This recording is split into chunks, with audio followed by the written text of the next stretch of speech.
I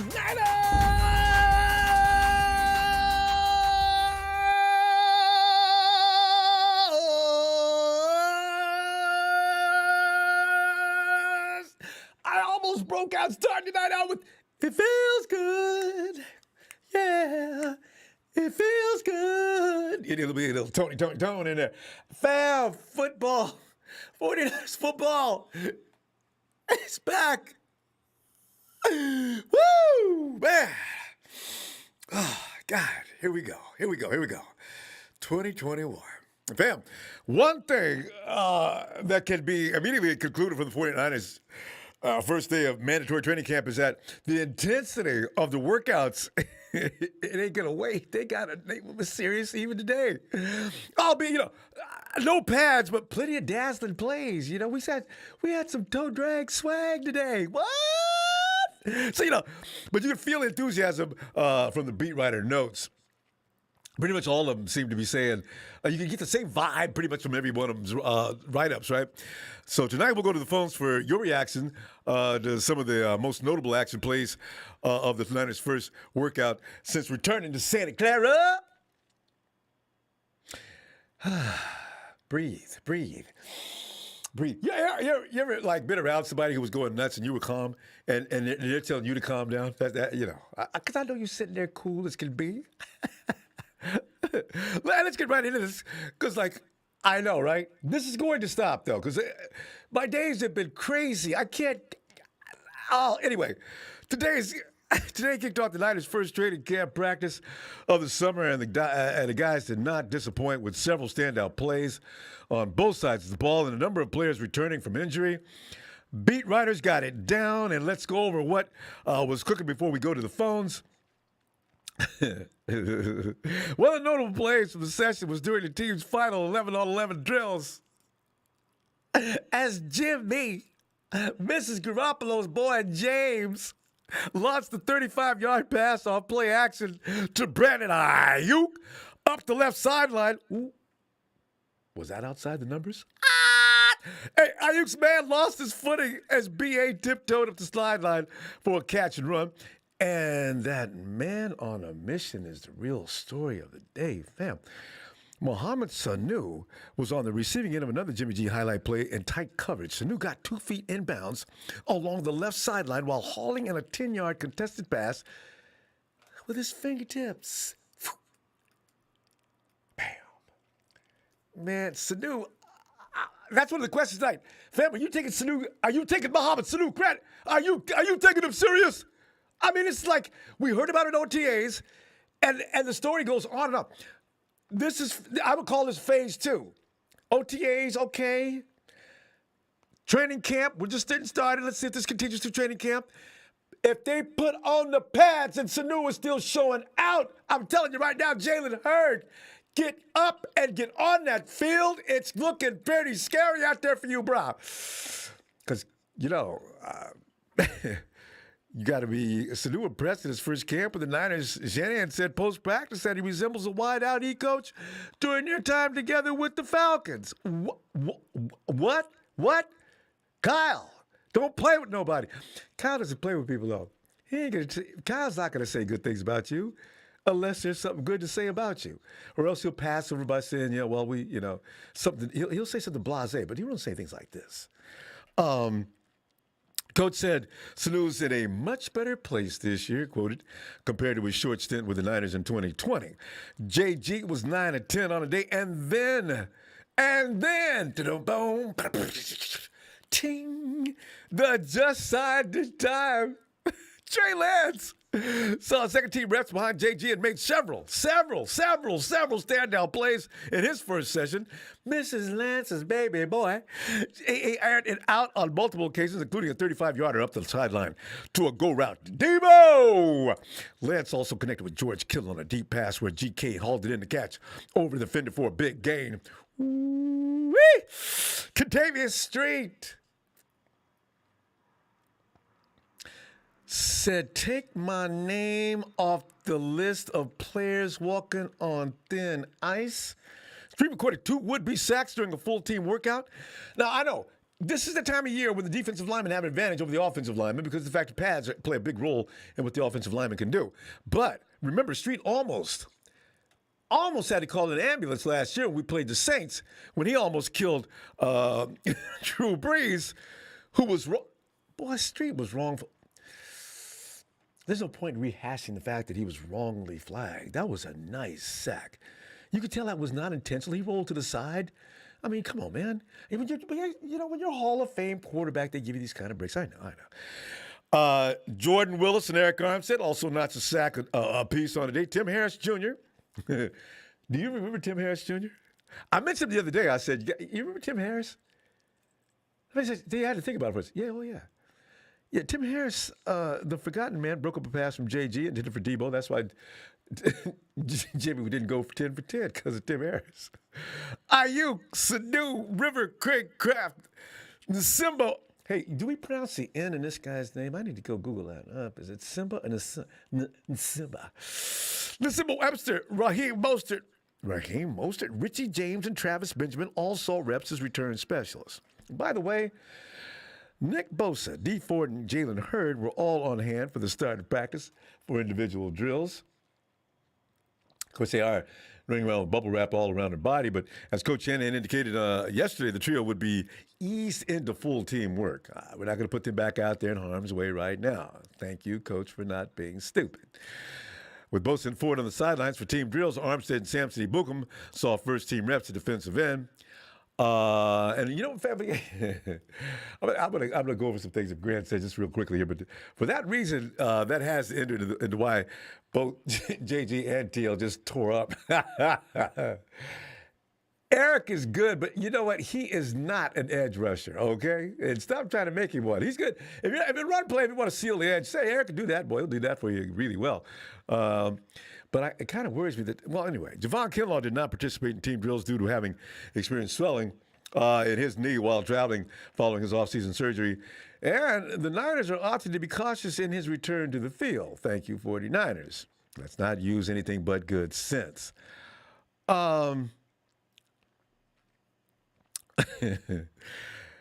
Okay, real quick. I like to Grant Cohn.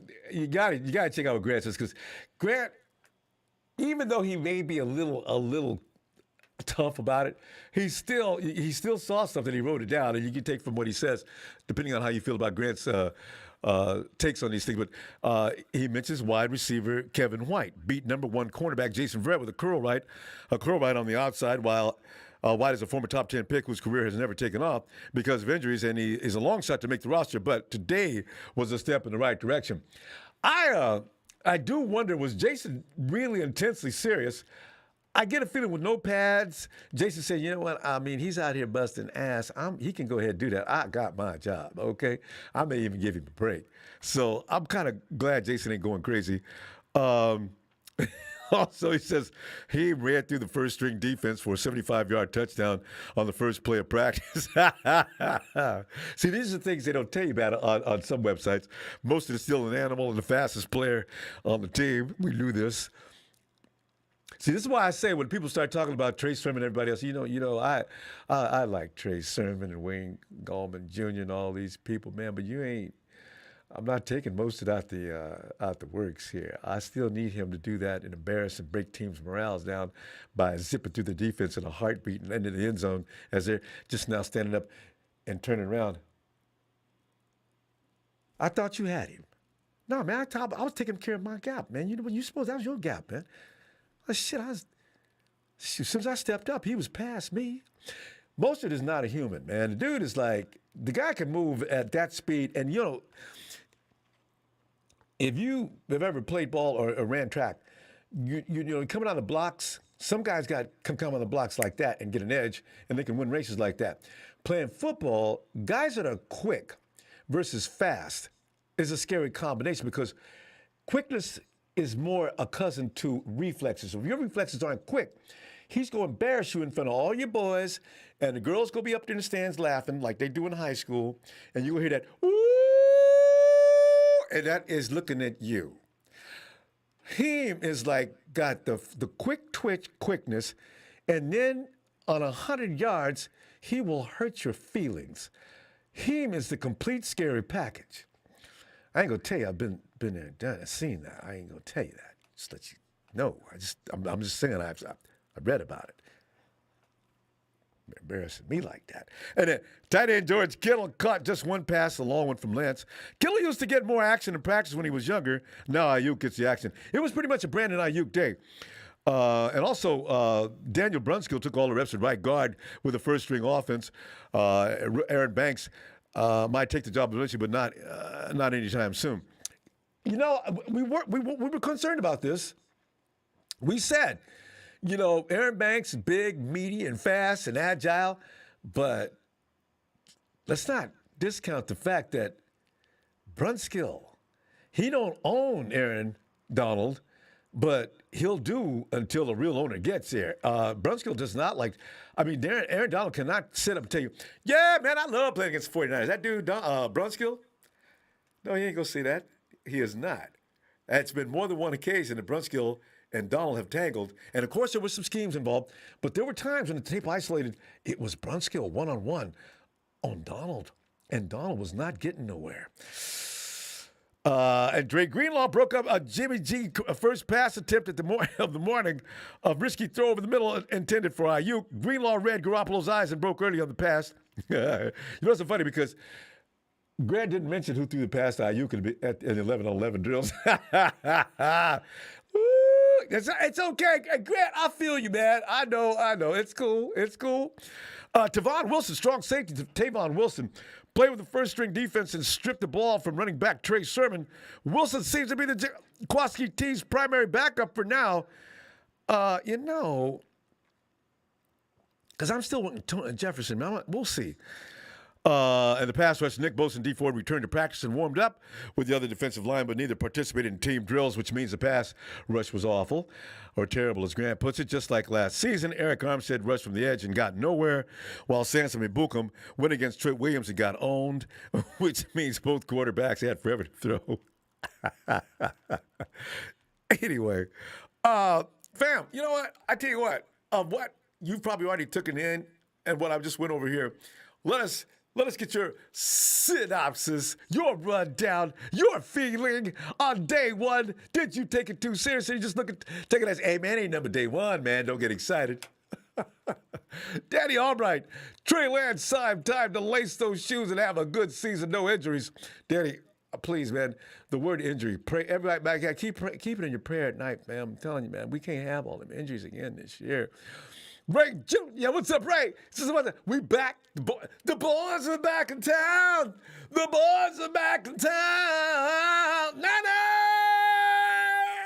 No. Matty S. out of Bend, Oregon. What's up, Matty? Slick 68. If you're excited for some 49ers football, give me a hell yeah.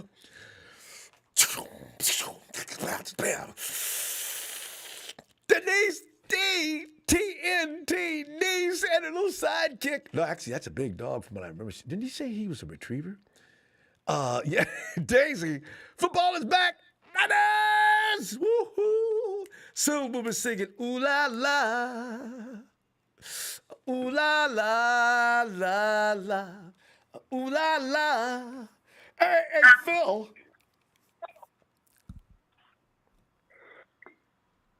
Ronbo. Chill pill. Phil. Phil, get in here, man, and give me everybody's waiting for your rundown on the day. Phil. Well, I was there today, sporting my new Nick Bosa jersey. All right. Phil was there. All right. But anyway, a couple guys that really looked good was Ayuk and Debo. Debo looks like incredible shape. Incredible shape. He knows he better keep those hamstrings loose. Yeah. You know, Nick and Dee were out there. They're not on the pub. So, good news. You know, Nick looks fine.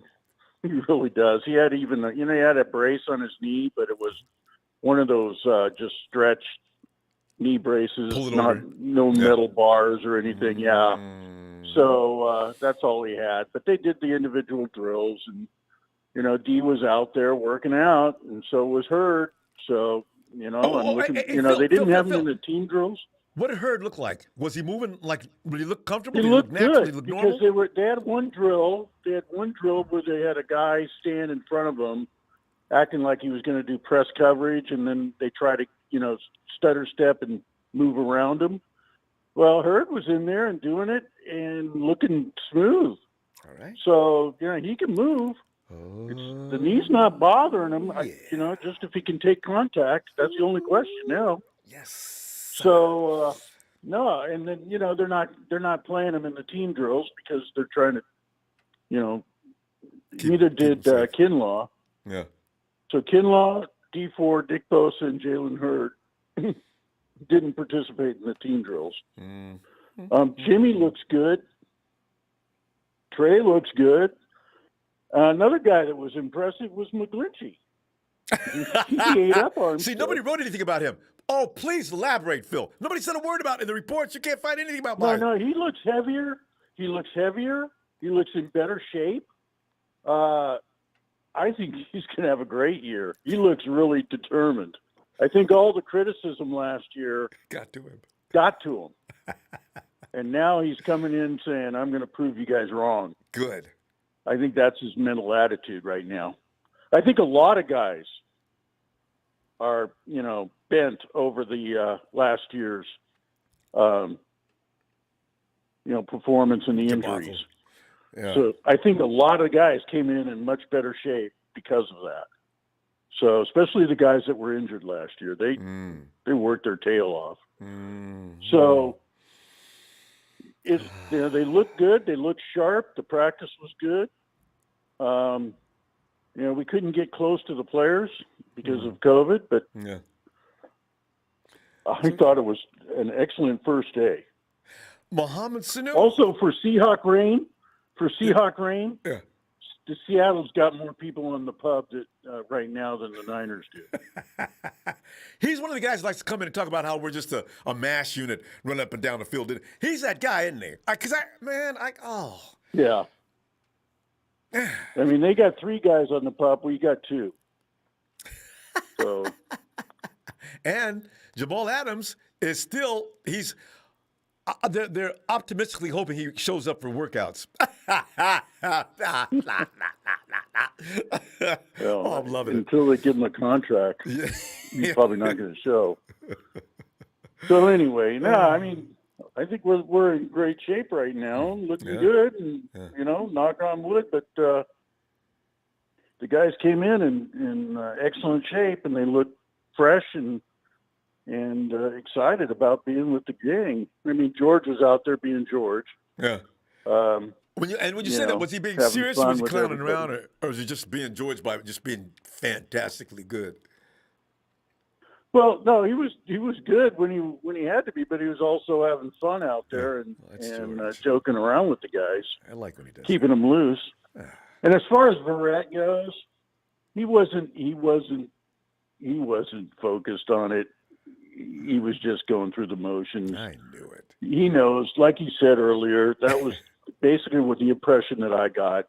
I was worried about Ombre Thomas. He got burnt a couple of times. Yeah, Grant went to work on him IU. pretty bad. It was that bad then. And you'd think that guy would be focused and trying to earn a job. Verrett knows he's got a job, so I mean that's the difference there. And then Trent Williams, he eats up Ebukam, and he becomes good. But Trent is just like, okay, just like a fly that you're just swatting away.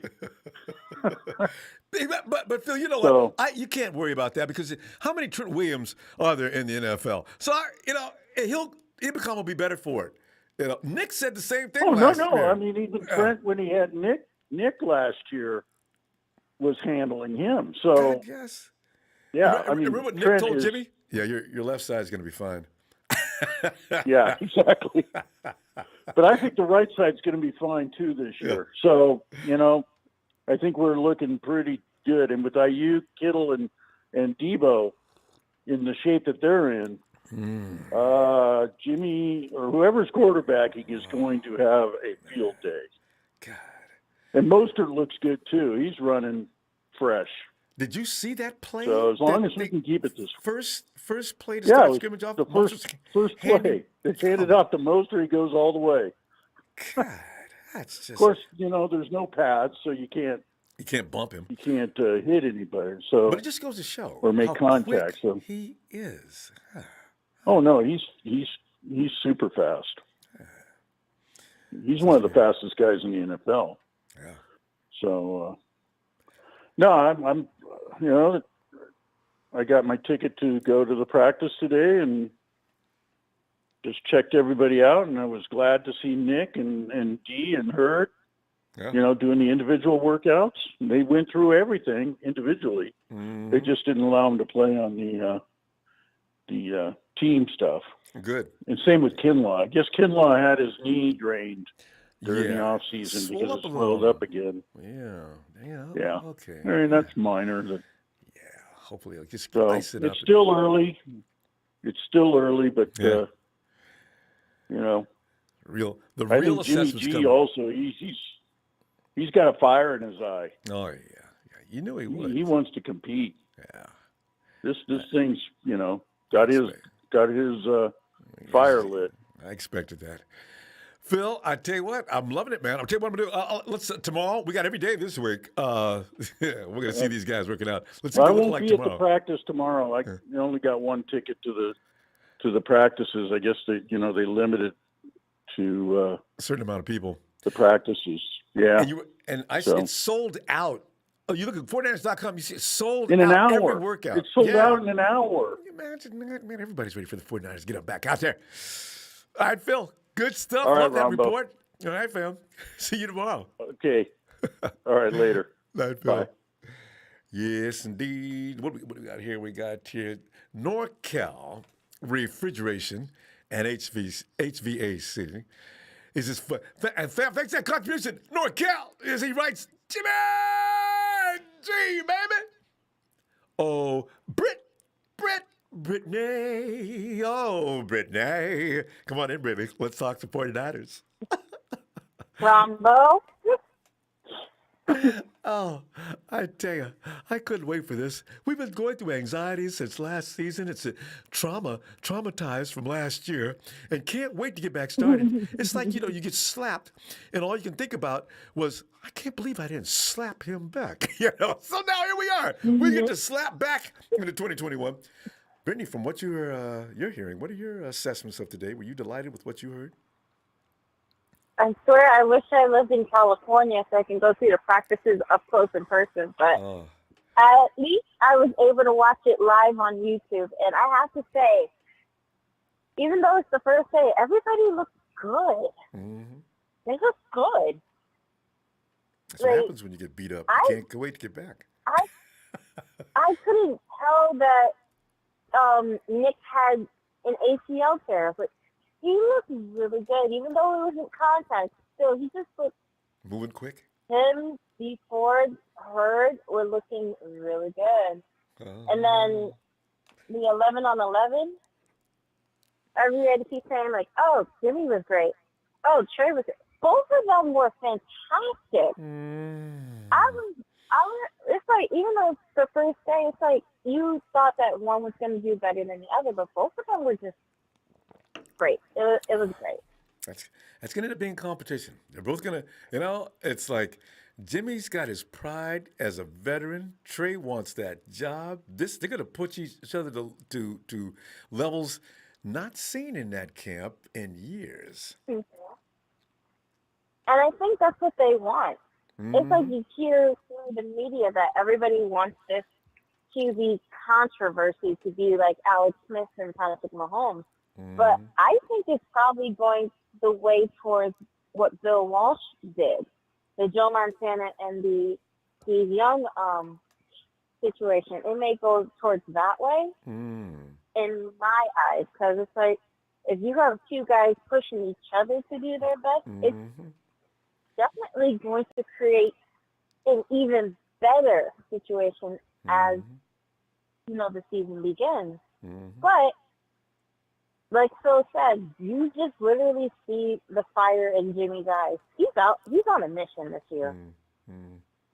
See, and also, if anything does go wrong with Jimmy, if he wins this all, at least we know it's not going to be CJ and Nick and us praying as we're watching that we can still win this game, you know? So, I agree. I like this. Do it. That's Woo! in full force today too. And I was impressed, but I think out of all the receivers, Sanu surprised me. Watching the training camp live on YouTube, Sanu really surprised me. I was just like, where'd he come from? I was like, whoa.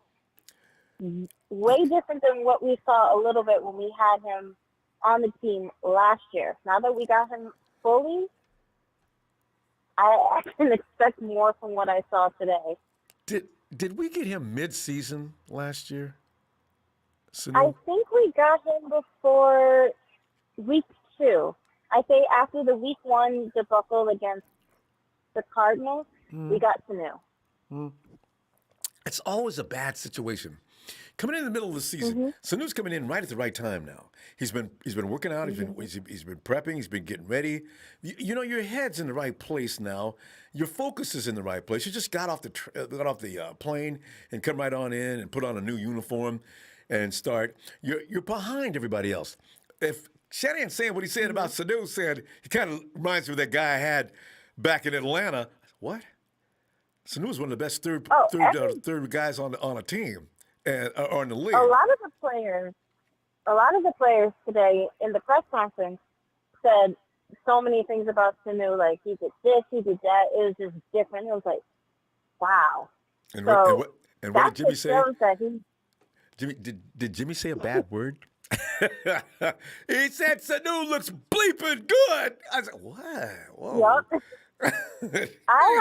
That's another thing I wanted to say too. Like in that press conference, I don't know what it is. You just see Jimmy more loose. You usually see him like a little bit stiff. I don't know what it is, but I think that fire under his belt is really making him a little bit more confident and a little bit more loose and just be like,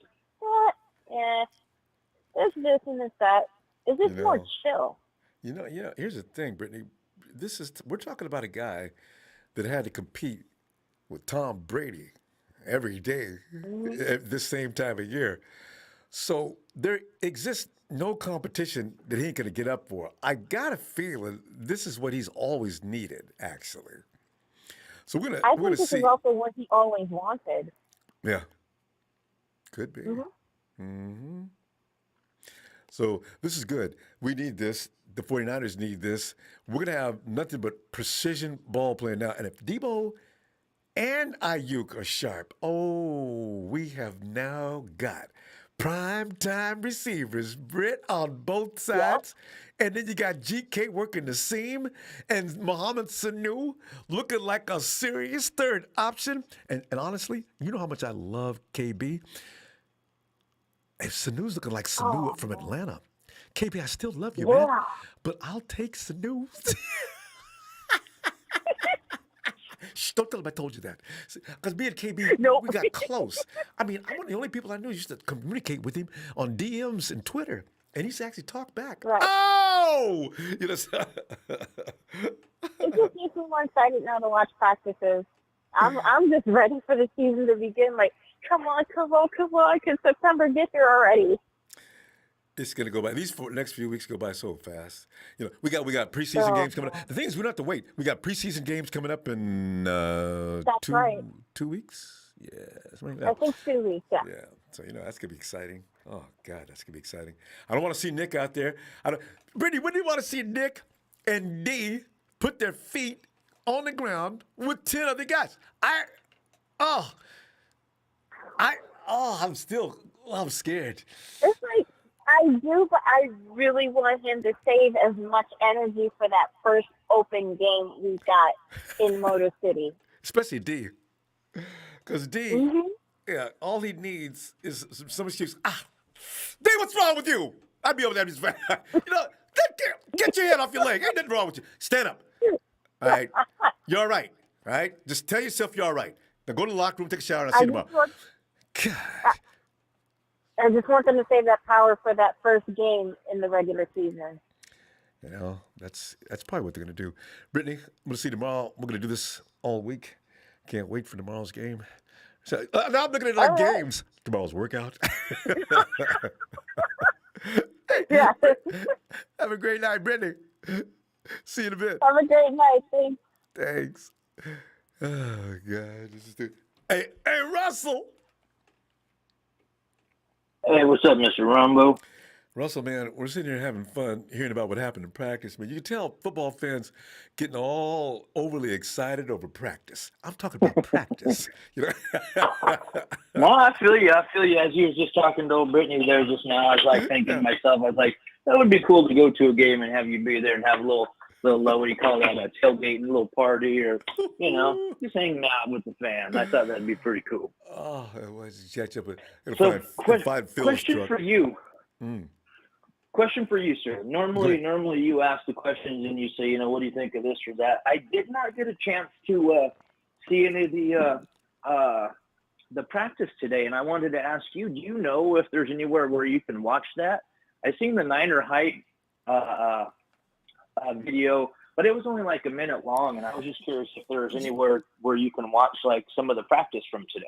Now, you know, it's all snippets and everything. The NFL has a vice grip on rights, and you can do things. I think YouTube, some people are got a YouTube. Brittany watched YouTube, so just check out 49ers training camp workout on YouTube and see if you can find some things there. There'll be things that some people extend on because they can't really regulate NFL until what if their footage until somebody reports them. And a lot of times that footage will stay on there for like a couple of days, sometimes a week or two.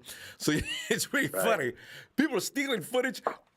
And Russ, the funniest thing is sometimes you'll see a clip being ran sideways. That's illegal footage, and they're having trouble locating. But the NFL is tough. It's like they have secret agents combing the net to catch people using their content unauthorized. I mean, you know what? You guys could lighten up a little. I mean, come on. You're making billions. So, yeah. So it's hard to find. Right. Yeah. But hey, normally. am I allowed to, being it's your channel and my work, can I give a super small plug to the family just for something fun? Oh, absolutely. Hey, I just want to say, Ronbo, I'm pretty proud of myself. I'm going to be 45 in a couple of months. I started my own business. I'm up here in the north.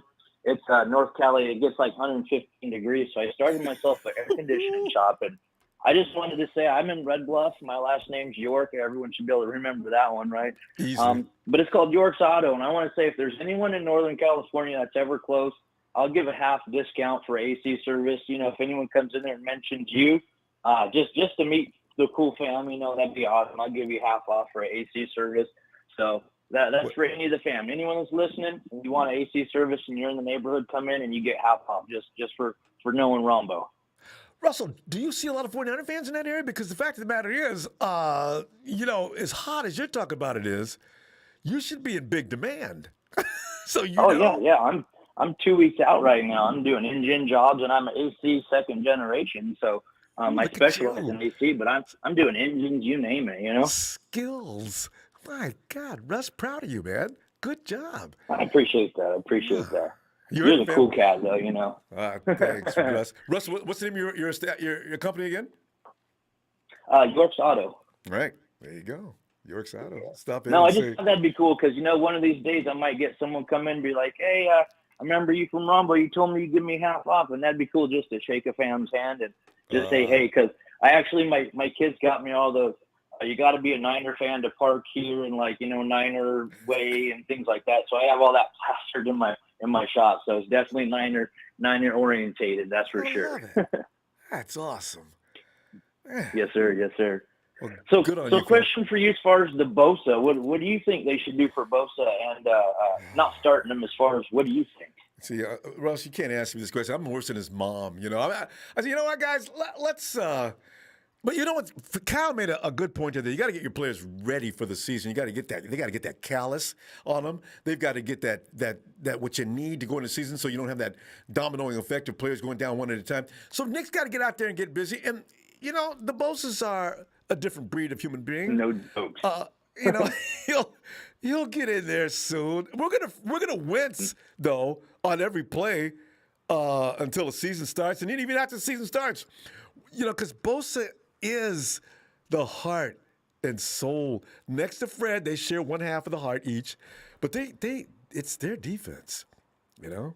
So we got to have both. And I've said it since like last year. A lot of people give D Ford like some slack, but everyone seems to be coming around. And I'm sure you don't remember from Adam, but I swear I've been one of the people that says, you know what, just give him some time. I know last 2 years kind of sucked, but we had a horrible year last year.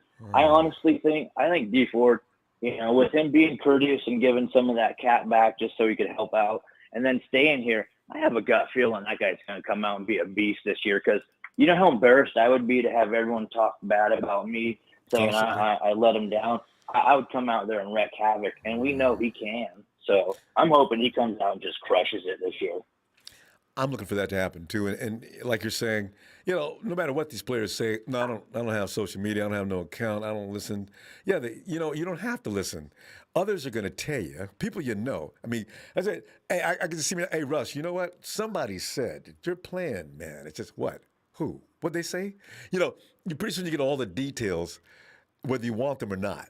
And it works on you. Football players got egos. All of them do. That's why they're playing football. So, you know, he's going to play hard.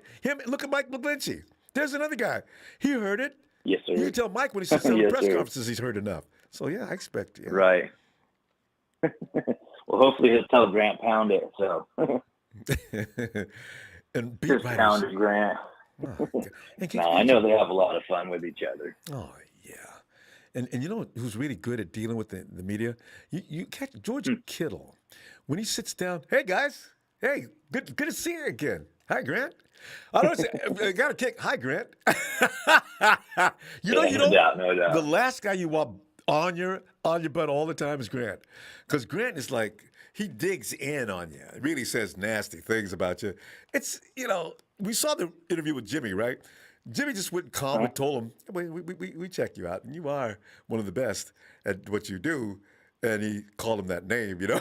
And I said, you know, Grant, every player knows him because of what he says about you. So, you know, Mike McGlinchey, we may be able to thank Grant Cohn and others, fans, for making Mike McGlinchey who he may be this year, Russ, you know? Well, they're definitely pushing some buttons, because I know McGlinchey's getting tired of it, that's for sure. But what's funny is I heard a stat the other day. It said he even had a better record than Trent on the opposite side. Like, as far as run blocking, he had a better, what's that called? A graded grade by PFA or whatever. I forget what they call it. Oh, yeah, PFA. But he said he had a better efficiency. Yeah, he had a better run block than Trent did, you know? So, I mean, he's not horrible. Never was. His pass protection every now and then. We only notice when he makes a mistake. But he doesn't do it for 4 quarters. There are lots of times when he does stop the rush, but when he doesn't stop the rush, it always seems to be an embarrassing fashion. You see a guy that looks like he weighs all of 180 pounds, and Mike's been outmaneuvered and knocked on his butt. But when it comes to run, you want to run behind. Mike can run block. He is like one of the best in the league. I think he may be the best in the league. I think they said he had the highest run blocking grade in the whole league.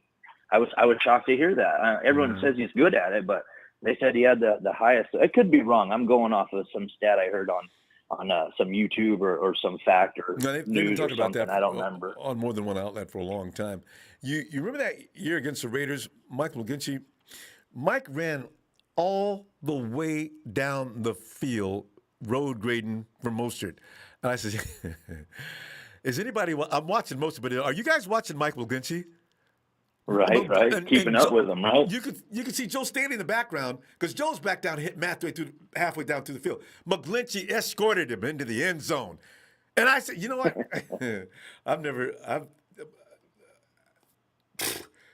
I mean, Joe used to do that. Yeah, but not now. This is going to be a fun year, man. This is going to be a fun year. And I know they're going to be careful with their bodies this year, because last year was like just the most bizarre year I think we've ever seen in the Niners history. So, with that being said, they're going to make sure they do it right this year. And I sure hope they do, because we got so many cool, talented people on this field. I think the Super Bowl is going to be when we play the Bucs in the NFC title. That's the Super Bowl this year. And the way Aaron Rodgers is carrying on, getting his old boys back, Randall Cobb and everybody else, I don't know. It could be another one. They might eliminate each other, and then we're going to eliminate. That's too much drama up there. I know. They need to eat Rodgers is too much drama. He's great. Don't get me wrong. He's super great, but that guy's too much drama now. He needs to go hang out with Danica and watch some races or something. Russ, you sound like that guy's way drama. A DQ. Drama queen. Oh, Russ! Right. Russ, great to hear from you. He's York Motors. Russ, we're going to go. I'll see you tomorrow if you get a chance, if you got time for us. Sounds good, sir. I appreciate the call, and you have a good night, sir. Good night, too, Russell. Appreciate you, fam. Bye-bye. Yes, sir. Bye. Yeah. And there she is. She is that lady who can walk around in sleeveless shirts and shorts at 10 o'clock and 11 o'clock in the evening through the streets of Arizona and still feel too warm. It's TNT Niece and Daisy. Denise. Can you smell what the Niners are cooking? It smells so good. Woo-wee. You can smell our barbecue sauce, Denise. That's a tailgate going on outside. And the 49ers getting ready to start roasting me. Oh, it's going to be a game where you're going to see emotions, Denise. What'd you think about today's practice? Oh, God, Ronbo, I am so excited. I can barely stand it. Did you see Nick? Nick is shredded.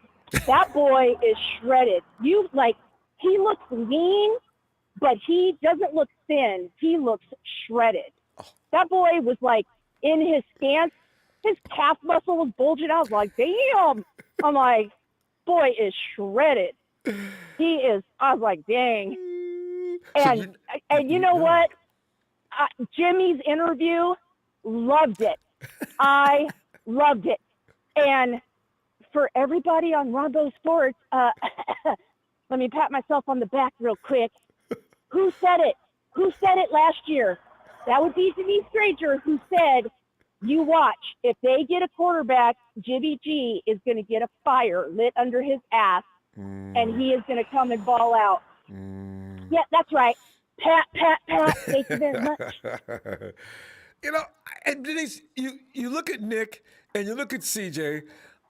I still blame Jimmy, though. You have to remain professional, Jimmy. You don't worry about those guys. Stay on top of your game, right? So, this is, Jimmy, come on, man.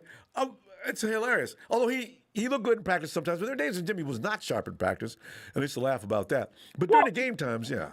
But that's why I think it's funny that he said, and Jimmy be lying. He'd be lying in that interview. Jimmy be up there saying, oh, yeah, Trey's not motivating me. I motivate myself. I said, Jimmy, please. I said, come on, homeboy.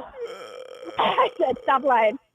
All right, because I said it last year. I said, Jimmy is not afraid of C.J. Beathard or Nick Mullins. Not at all. He's not afraid of them. So he's not afraid of losing his job. Mm-hmm. But, boy, having Trey breathe down his neck, that's a different story. Jimmy's like, oh, shit, this boy can sling the ball.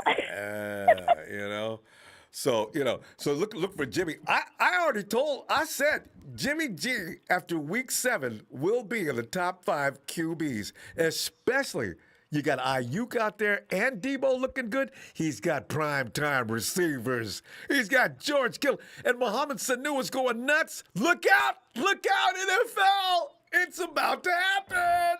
Oh. So I can't wait for this. And Jalen Hurd was, they didn't, and by the way, shout out to Dr. Phil for, giving us the knowledge because he was there live in person. Thank you, Dr. Phil. Appreciate that. But Ronbo, I was watching that stuff on YouTube, and I'm telling you, the only thing I'm sad about is COVID needs to go away. You know what? There's a number of our players, Klosky. Yes. I think COVID is just some place to store people. I don't think they have. I don't think they have COVID. We have over 90% of the roster is already vaccinated. I think it. Well, that's what I was wondering. I was going to ask you that. Were they like working out together, or like? Because it seems like there's a group. Yeah, they're the COVID boys It over here. hasn't. The COVID boys. Why they're working out together? You know what, Denise? COVID is a shorter stint. You don't. If you put somebody on the IR or the PUP, they're done for the season. Or, yeah, for a long. Yeah. The PUP a long time, and the IR also can be permanent. So you put them on the COVID list. They have ways to cheat. Well, I just am love like. it. I mean, I don't know if you saw it on Twitter, but boy, I sent out a pray vigil to all the faithful. I was like, please retweet this, pray for health and COVID, like all of it. Like we need to stay healthy and COVID needs to go away. Even if you're not religious, please just pray anyway. Fake Right? it. Right. The Lord recognizes you too. Yeah, Yes. I'm like, God. right. Even if you're not religious, I don't care. Pray anyways. If you love the Yes. 49ers, pray. Oh, man. Denise, you know what, though? Now that we're in this state of mind, we're not going to be able to actually handle anybody, even getting a hangnail, you know? It's like now, my emotions, we got to stay calm is the problem. Ronbo, when I heard about Javon Kinlaw, I was like, oh, man, Same come here. on. Oh, I was like, and people were like, why are you nervous? And I'm like, because. They don't know. Unless they're we 49 just fans, they started. cannot know. You know? I'm like, oh my God. I'm like, I like you said, a hangnail is going to freak me out. I'm like, please, God, please. Let the injuries go to somebody else. Denise, here's the thing, though. We actually have a couple of guys that we picked up that could play the tackle. I want Kinlaw, though, because he's not that massive dude. If we ever get him up to professional levels, the dude is going to be, the rest of the line could be standing out of the way. Guys, we can kick back on this next snap just to see what Javon can do. We just want to see. I made a bet with him that he won't be able to get there, so don't help him. You know? So you can see him now, man. Just Javon just plowing through there. You can see it, coach. Release the Kraken. You know, and there goes Javon. Bam, boom. Guys flying out of the way. Oh my God, look at that. See, that's exactly, I was hoping that Kinlaw was going to take a huge step forward this year. So when I heard about his knee, I was like, oh, man, come on. He just had I was procedure. like, And when he had that procedure, they called it a cleanup procedure. I was already a little concerned by the terminology. What do you mean cleanup procedure? What? Is he? Well, they said part of the problem is that he is a really massive human being. It's So stress. it's really hard on your knees, Yeah. you know, when you're big like that. So, you know, Well, I don't know if that's what the cleanup procedure meant. You know, okay, so when we hear about the platelet procedure, like we hear every year, this is when I'm gonna really get worried. Now I'm gonna go ahead and relax. Denise, I get tired of being stressed out about these guys. They're gonna be fine. We're gonna be fine. Denise, we're gonna go. Jimmy looks great. Trey looked great. Oh, yeah, I'm stoked, Ronbo. We're going to have a great season. YouTube. As long as we all stay healthy. Yes. You said YouTube is showing footage. Ross, there you go. Just check out 49ers training practice. You should have a bunch of film to go through. And the nice thing about that is you'll probably get several film. You know, just keep going from one to the other. And you can get more looks at it. Denise, we'll see you tomorrow. And you and Daisy. And you all have a great night. And I'll see you then. Yep, almost home from my walk. 102 degrees outside. Denise is on the alternate planet. Night, Denise. Woo! Good night, Ronbo. God bless. Yes, I got your fam. 100 degrees at night in the dark. You know, I remember visiting my friend just outside of Phoenix. The first thing, and he's got that one of those houses where, you know, there's like all kind of room around him and everything, and tumbleweeds flying by and stuff. His name's Tad. Is it Tad? You got any scorpions? It's Arizona. Of course, we got scorpions. They live here. Their population is the same as ours. Really. Yep. Rob, you know what? There's stuff you can spray around the house, man. It's not, you're not going to get bit by a scorpion. Or you cut it. You've become a wuss since we've known each other since high school. You know? I've always, when you look at Arizona, all the movies, they always show that black scorpion or something running around. Okay, let me stop.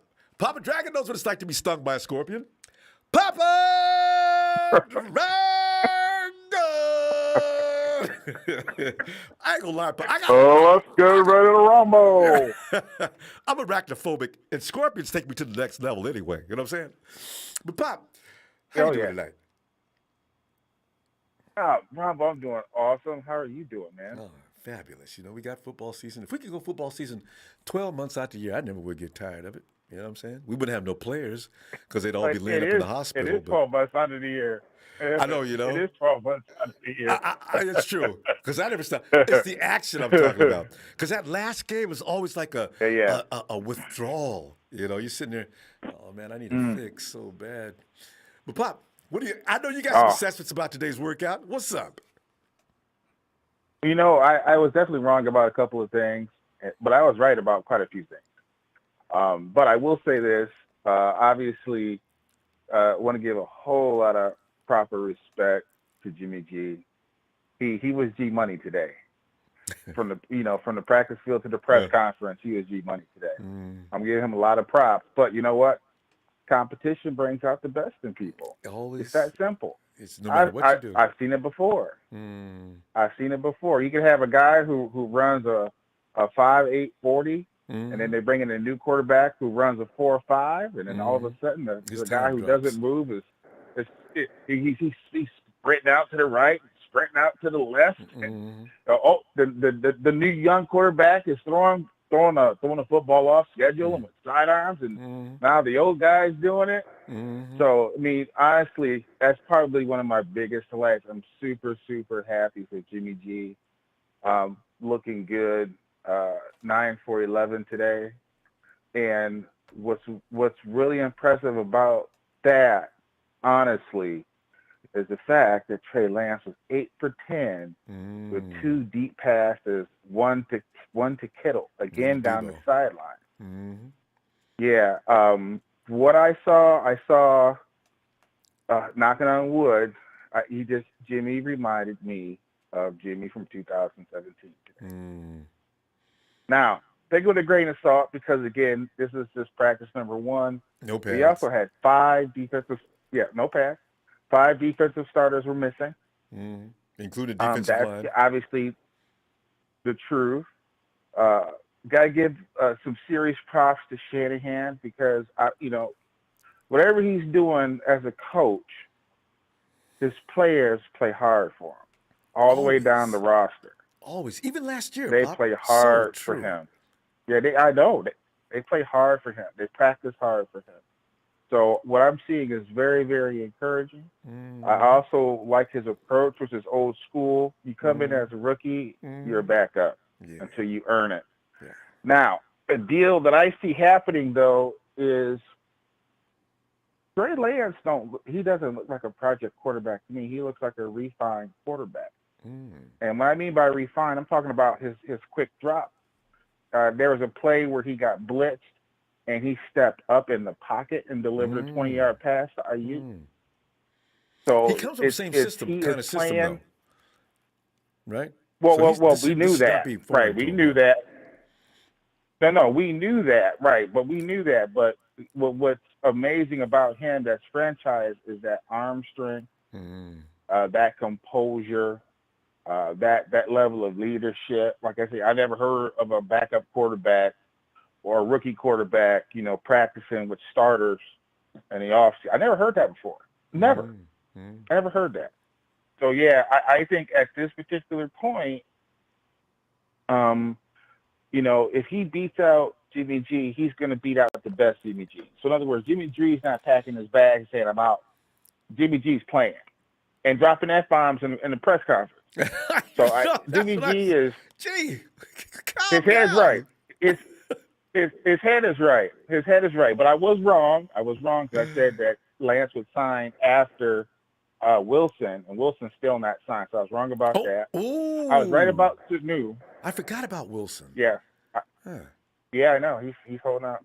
I was wrong about. I was right about Sanu. I really think Sanu's going to take that third job to start the season, and then hopefully Hurd can gradually get back into play. But Sanu is playing really at a top. Now he's playing at a top-notch number 2 wide receiver level. He's playing really, really well right now, and he's in great shape. And he knows the offense, and he's that veteran. I think that he makes the team. That's number one. Yeah, he does so not that looked need good. No education on this offense. Yes. No, he's been with Kyle for a while. Like I say, he's been running with the kid. I think that's great. Just like I said, I got concerns about depth at tight end. I'm still concerned about the offensive line. That's got to get shored up. And I'm not concerned about Mostert because Mostert ran a 75-yard touchdown today. Well, Mostert is 75 yards. That's what he does. First play. Pop, give me something about Ambry, though. Because from the way Grant said, looked like the receiver just took off a belt and just started whooping him. Did you see him? I'll tell you what happens with rookies is when you're in college, a lot of times you don't focus on your technique. And Richard Sherman will tell you right away, you don't focus on your technique, you're going to get beat. And at this level? He's going to have to he's going to have to practice differently. He's going to have to watch more film. He's going to get, you're talking about Debo and Ayuk. And let me talk about Debo for a second, why I'm super encouraged by him, because people don't talk about when Jimmy G threw him a 50-yard touchdown between 2 Ravens. They don't talk about that. But, he is an aggressive football player. But he is literally, in my opinion, a reincarnation of Anquan Bolden. When Anquan, except he's fast. With more speed, yes. So he could do so many different things. Like I said, I think Debo is he can be a special receiver. But the ultimate thing is getting the ball to where the ball needs to go. And today, I think he's got 2 quarters. The Giants have a beautiful problem right now.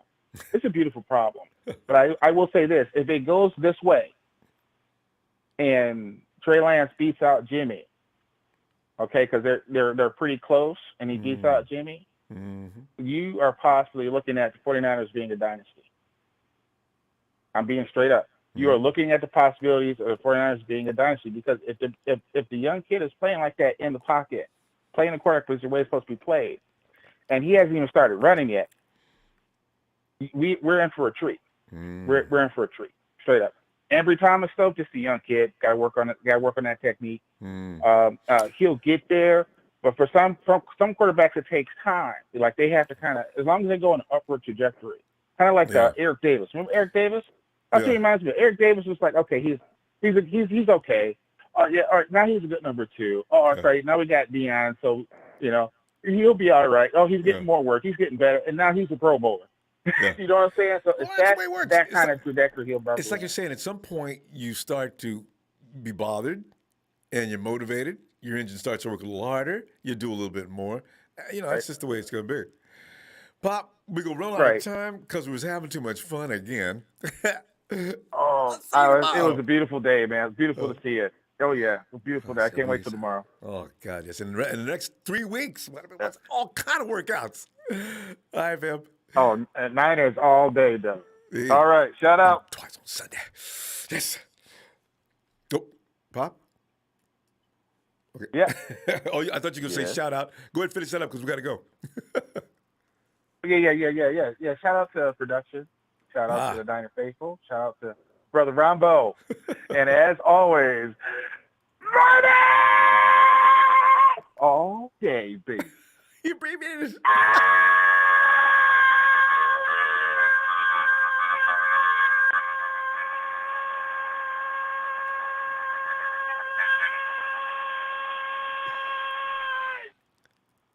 Oh, damn day. Good night, Bob. Jesus. I thought I was insane. Hey, let's go. It looks like it's Michael Miller back. It's football season. Mike, come on in. All right, I got a few things to talk about. Javon Kinlaw, His Yes. knee, it's Yeah. arthritis. Eventually, and I'd say probably 3 to 4 years, he's going to be bone on bone, which he's going to be done in the NFL. We knew that when we drafted. Yeah, somebody. That's what arthritis does. It's eating the cartilage up. The cleanup is they're clipping a little bit out at a time, which is speeding it up. So, that's just the way it is. I mean, you can look it up. That's what arthritis does. I remember saying something about that when he first got drafted. Yeah. And all they said was, well, it's not bothering him now. He's okay. That's all they said at the time when he got drafted. Well, so, I mean, he got injured. It re-injured. I think he was riding in a car or something. Yeah. It wasn't on field. It wasn't workouts or anything like that. It was really? I didn't hear about that. All I know is he got some kind of procedure done. Grant's show, he said it. As far as COVID goes, the rest of these players need to get their shots. It's simple. It's easy. I've had mine. It ain't gonna kill you like a lot of people think it will. Mike, only psychos think that. But no. People think that it's gonna have long-term effects. It's not gonna have any long-term. Yeah, Didn't you get shots when you went to school? Yeah, that's what I'm saying. They're mandatory. Remember the vaccinations when we were kids? Yeah. I remember lining up and everybody got the same gun-looking thing in their arm, one after another, walking down the hall. Yeah. And even a kid in front was screaming and yelling, but he was screaming for no reason. There was nothing wrong. He just didn't like the needle. I don't like Mike. I still don't like the needle. A lot of people get a shot. I just don't even look. Well, put it this way: I've got a nephew that's got COVID right now. There's 3 blocks up the road. Oh. My niece just got COVID. Oh. She said, "Oh, I don't need it. It's going to do something to me later in life." Well, she's got a severe asthmatic. She almost died last year due to it, where her oxygen. Her lungs weren't producing it anymore. She lived on a respirator for 3 months almost. She should have got the shot like we told her. She wouldn't have COVID now. It's going to get bad before it gets better. She just got diagnosed today. But besides that, everybody needs to get your COVID shot. Yeah. Glad nobody got injured today. Yes. First day in camp's good.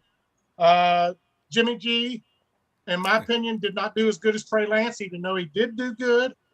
The difference in the two is Trey Lance was throwing deep balls. Jimmy G was 10 yards, 10 yards, 10 yards, 10 yards all day long. That's what I have to say. As far as there's a lot of people, I heard some people in here talking about Grant Cohn and stuff like that. The man tells it like it is. That's why I love Grant Cohn. He's a great guy. He's all about telling it like it is, And the team needs a corner. Harris, UVA kid, got his butt tore up today. If we don't go out and trade for a star corner, we're going to suffer due to that this year. So you would promote an Xavier Howard deal? He's out there. Actually, I want Stephon Gilmore, even though Howard is a lot younger. Howard has had a lot of injury history in his young career so far. So that's why they don't mind partying with him. Okay. Yeah, Stephon Gilmore has only missed really, half a season in his entire career. So that's why I would say go after Stephon Gilmore. A lot of people say he's washed up or whatever. He's not. Yeah, I was going to ask you about that because he did not look good last year. Now, when they played the Hawks, I was looking for Gilmore to just embarrass the Hawks, and the Hawks embarrassed him. And then he didn't have a very good season after that at all, which is why when he started holding out, that Belichick ignored him because you look like when you have no offense that can score, defense is going to get tore up eventually when they're out there playing 90% of the snaps. Well, yeah, the Patriots weren't really. They were horrible last year. Yeah. But that's pretty much all I had to say. Yeah, hey, Mike, and hopefully your family doesn't have a whole lot of after effects. I hope it's my niece Allie. I hope she don't. I mean, my nephew's about over the COVID and everything. I just hope it's an asymptomatic one without it. But we'll see. I figured she'll learn now to get her COVID shot after she's able to get it now. So that's unfortunate. that stuff's it's not to be played with. And if we want to get back to normal, everybody needs to get their COVID shot. It will go away if we do that. She was in my house. I may have COVID right now. Never know. She was here 3 days ago. Well, you feel it by now, I think. COVID doesn't incubate. It just attacks. But with the shot, the way the doctor told me and stuff, with the shot, I could be asymptomatic and not even know it because I've had my shots. And in other words, I could be COVID right now and not even know it. You know, that's what the shot does for you. It's not going to allow COVID to kill you. Well, And I would say even if you catch it, 98% of the people won't even know they have it because they had their shots. So, you know, hopefully I don't have it. But, you know, yeah, you'll be okay. We're gonna make it through this. I'm gonna be okay because I got the shot. You know, just like the doctor said, you're not gonna die now. That's what you straight up told me. I love when they tell you, that. Now, and we talked to somebody went went to school for 12 years for this. Told me you ain't gonna die now. Enjoy your shot. So, but we need the rest of these players to get their shots. And like you said, I don't know if they've got COVID or not, or it could be just like me right now. I don't need to be out and about, being that I was around my niece 3 days ago. Yeah. You know, so I wear my mask anyway. I double mask now if I go somewhere, and I do the drive-through instead of that, so that I ain't got to go in around other people right now. So, but I'll be like that for about 10 days. So I'll take every precaution. But yeah, Mike, are you in California? I mean, no, I'm in Virginia. I'm just right down the road from you, and you up in Baltimore, right? No. I thought you were from Baltimore, Maryland area. I like the thought. Okay, yeah, I am. Yeah, you're from Maryland. Yeah. How far are you from Baltimore? Let's just say that. You know where WKRP is? No. I've got friends that are up there in Annapolis. Are you close to there? Annapolis, Maryland? Not really. It's a little distance from there. I like to keep my exact location kind of. Well, yeah. I mean, let's just put it this way: are you within 50 miles of Baltimore? Okay. You're not going to tell. You know, it don't matter. But I'm an East Coast guy. You know, it's 12:06 so now. I'm saying in Virginia, if you're watching the cases, it doesn't look like it's out of control in that area. So you guys should be okay. Yeah, it's not out of control here. Yeah. Well, it's this new COVID strain. It's 4 to 5 times more contagious than the others. That's why you got it. You know, all these people that are unvaccinated, it's going to travel quick this time. Mike, it ain't going to fly. It's a scary conversation. We got to stop. We got to go anyway, Mike. Let me see you tomorrow, and we'll talk some more Niners. If I got time or whatever. All right. So I just can't wait to see Grant and all the other people post what they do tomorrow, and hopefully tomorrow no injuries again. That would be sweet. So every day. Let's have a camp with 0 injuries. All right, fam. All right. Later, and y'all have a good night. You too. Night, Mike.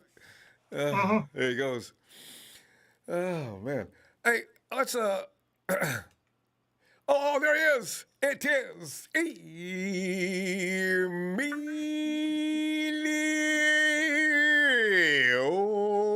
You know, I keep inventing ways to mess with your name. It was so much fun.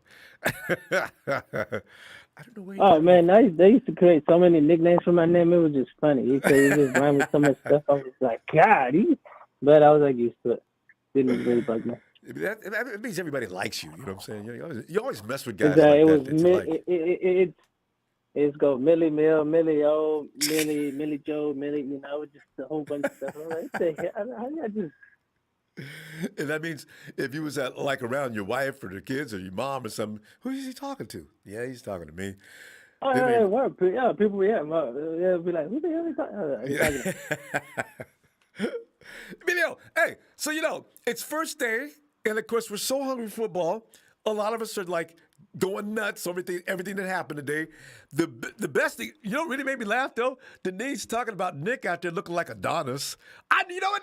Because Nick, that dude takes training to a place where most guys, I don't care how hard you work out, you can look at Nick's workout and say, you ain't working out, So I know Nick, man, that dude. And somebody told me, wasn't that you who told me the fool was dragging a sled or dragging some kind of a weight downfield running hard? I says, Nick, he only knows one way to train. I hope he's careful. Nick, come on, man. Running with weights, dragging the dirt. What if it catches on to something?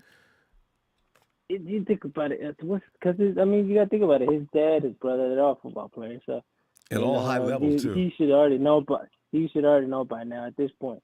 what do you need to do? I don't remember his dad ever getting an injury. I mean, I know his brother got the same injury he did in San Diego, but I don't remember his dad. But if he did, you think about it. He's like, I already know how to deal with it. Because who taught him that, doing, right? You know, do this. Yeah. Yeah, Where'd they learn that? It, His dad must have had some allergies, because how do they know how to train to get themselves right back into whatever condition they needed to be in? That's pretty amazing. Yeah, like I said, I don't remember. I just know his dad played with Dan Marino, but other than that, I honestly don't remember. So Yeah. don't know. Yeah, he played. I think his dad played with the famous no-name defense that went undefeated from preseason practice preseason, all the way to the Super Bowl. I don't think that's ever been done. Yeah. Nobody's ever went. Even teams who go undefeated in the regular season get beat somewhere. Did we have Reno? Didn't somebody go fifth? All right, that was Cam, and the Panthers went 15-1, and Kyle Shanahan and the Falcons was one to beat them that year. I still remember that. And it's just like the Patriots. They win 18-0 and then lost the Super Bowl. So, you know, Oh, that close. Oh, I talk about hurting somebody's feelings. hey, it's like, oh, we're about to be 19-0. No, guess not. Well, But no. But Go ahead. anyways, preseason been, you know, I've watched a couple clips. It looks interesting, exciting, you know. But at the same time, it's only practice. You can't really put too much into it, you know. I mean, the guys are back, you know. There's some highlights there, you know. Some might, you know, it's good. Football's finna start at literally on the 14th. You know, well, preseason is on the 14th. So you know, it's good. It's back. You know, hey, I'm just waiting for the regular season when it starts to kicks off. You know, but at this point, it's just practice. You can give and take onto it. You know, it's some excitement, but you know, you can't put it all there because you know, like I said, it's just practice, and you can't overhype it. You overhype it, and then you're like, get disappointed these guys, later on. You get disappointed with now. But the nice thing was we've seen guys healthy. Back. Hurd's healthy. Nick's healthy. Hey, but D. No, that's the good part. You got some of these players that are hurt that are back. That's crazy. That's great. Do you believe D though? See, I want to believe D's fine. I really do. I mean, I think he might be all right, but I think they're gonna hold him back. Maybe they're gonna use him on third downs or whatever, on like third down plays, or knowing when they know the team has to pass. That's when they're gonna use him. I don't think they're gonna have him every down because I don't think he's really in that shape where he can be. Like I said, he was off for almost a year and a half, so you know it's a long stretch. But you never know. Like I said, maybe he did get better, but I'm still not fully convinced yet because, like I said, it's still practice.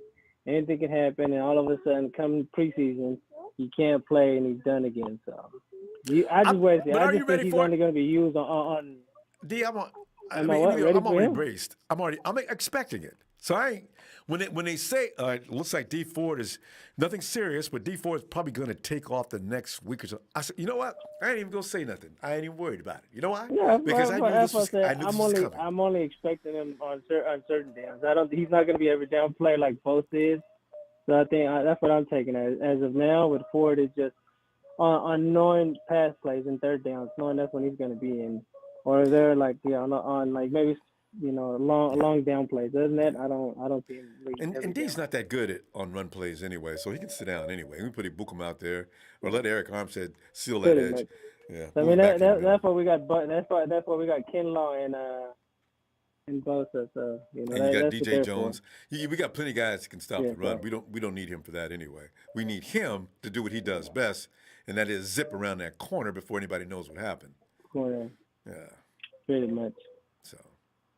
Because even if he doesn't work out, we still got Bukum. So hey, you know, Bukum is another player that's he's kind of be the same thing, kind of same scenario, on knowing it's gonna be a pass play or third down. That's what you know. That's what them two. Basically, that's their two roles are. You heard though at this point, that's what their roles are. But you heard the bad news, and Grant exposed. He said Bukum was handled all day by Trent Williams. But you know what? I don't feel bad about that because you know Trent Williams handles everybody. I was about to say Trent Williams. Come on, man. But they didn't even have on pads. It's like when we go back to 2019. Jimmy threw 5 interceptions.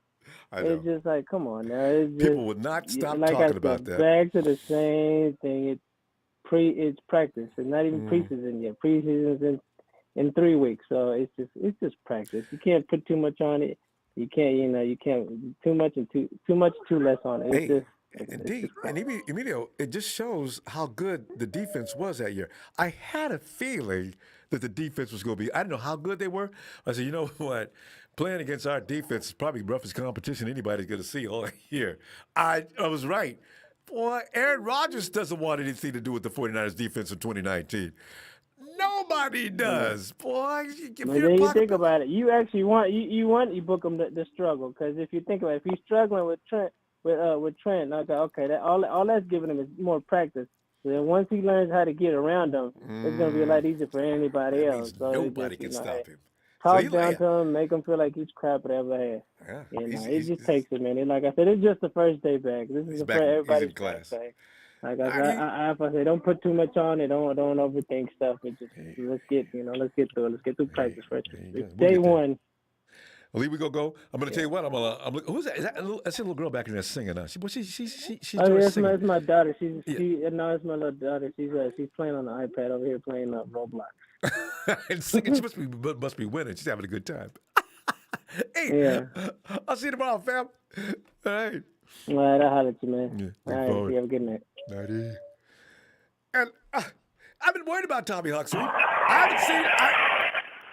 I just now saw Tommy in the chat, and we got to keep our chat forces up, because it's always a battle when the troll crew comes in. You got to have somebody. I mean, we got guys that do a good job, but you got to have Tommy Huxley. Tommy! Half those clowns block me because they're cowards. Shows you how good a job you're doing, Tommy. I get in your head. And I never leave. Tommy's going to start singing songs to him. I'm like Freddy Krueger when you go to sleep, but I'm even worse because I'll get you when you're awake. Tommy can write a song. Tommy, hey. Yeah. How about that workout, Tommy? We saw some things. The nicest thing.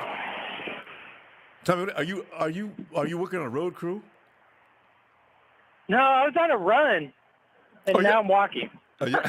Cars are whipping by. Tommy's not training. God. Tommy, you're not in Arizona. No, I had to go. I had to sneak out of the house to go see Dawn Bird's girl because she's got a big ass, and I like that. Sorry. Tommy, that was good. That's good comedic timing. I loved it. But Tommy, listen, one thing good we did get from today's workout, though, we know that Nick, Jalen, and D are participating. What does that do for you, Tommy? Also, give me whatever else you heard about in practice today, your feeling on today's first day back at work. Boss is going to come out strong this year. I know he's going to have a pitch down, but just like Denise said, he looks like ready to kill somebody. He is. Made him sit down all year long after week 2. I bet he can't wait to get back out there. Yeah, and if we get a little bit from D Ford, I'm not expecting a lot. Yeah. He might surprise us, Tommy. You know what? I'm gonna withhold any thoughts on him because it's stressful to think about D Ford. I want to wait until week 1, and if he's out there looking like Bullet Ford, I'm gonna go ahead and relax. Because exactly. Yeah, because if you think about D right now, it's not comfortable, it's not pleasant, it's worrisome. I don't want to be bothered. Because the guy's excellent when he's on the field. Can he please? Oh, the edge will be ridiculous with him and Nick. Oh, yeah. God. Yeah, I love what Warner said. I don't like to, because they're comparing to the D-line to 2019. And he's like, we don't want to live in the past. Yes, that was a special time, but we don't put that behind us.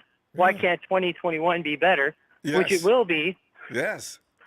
And Jay in the Bay, my friend, in the what's that? You know what it is, Tommy, because there's so much being said about DeForest Buckner and the difference he makes with the 2019 line and the 2021 line. I'd like to think that even though Buckner's not there, the efficiency, the continuity of these guys playing together, I'd like to think that they can still get it done. I don't know that we have to believe if Buckner's out there, forget about equaling the 2019 success. Well, I don't know about all that. I mean, come on.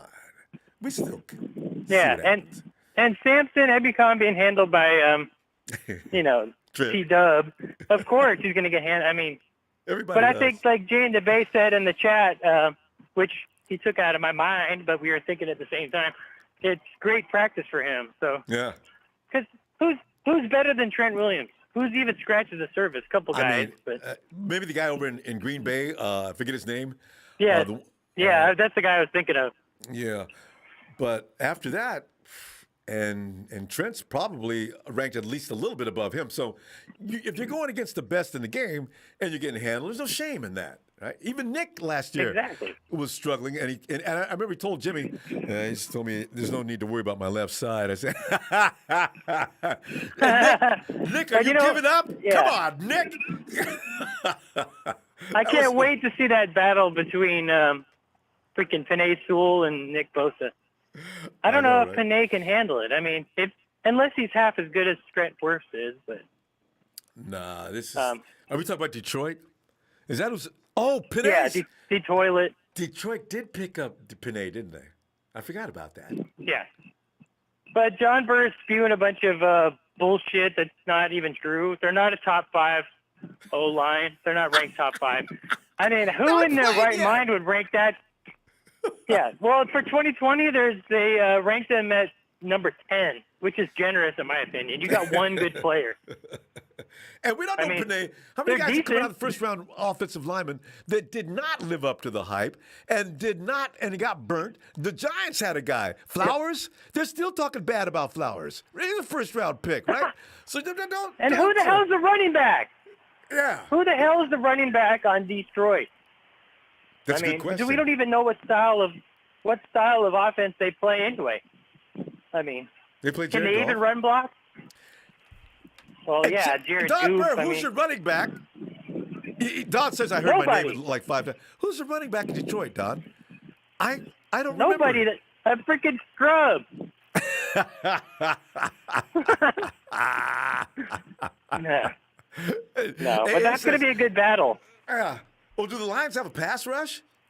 Did somebody say their defense is not I don't know. bad? There's some guy named Brocker. There's some guy named Brockers on the D-line. He's pretty good.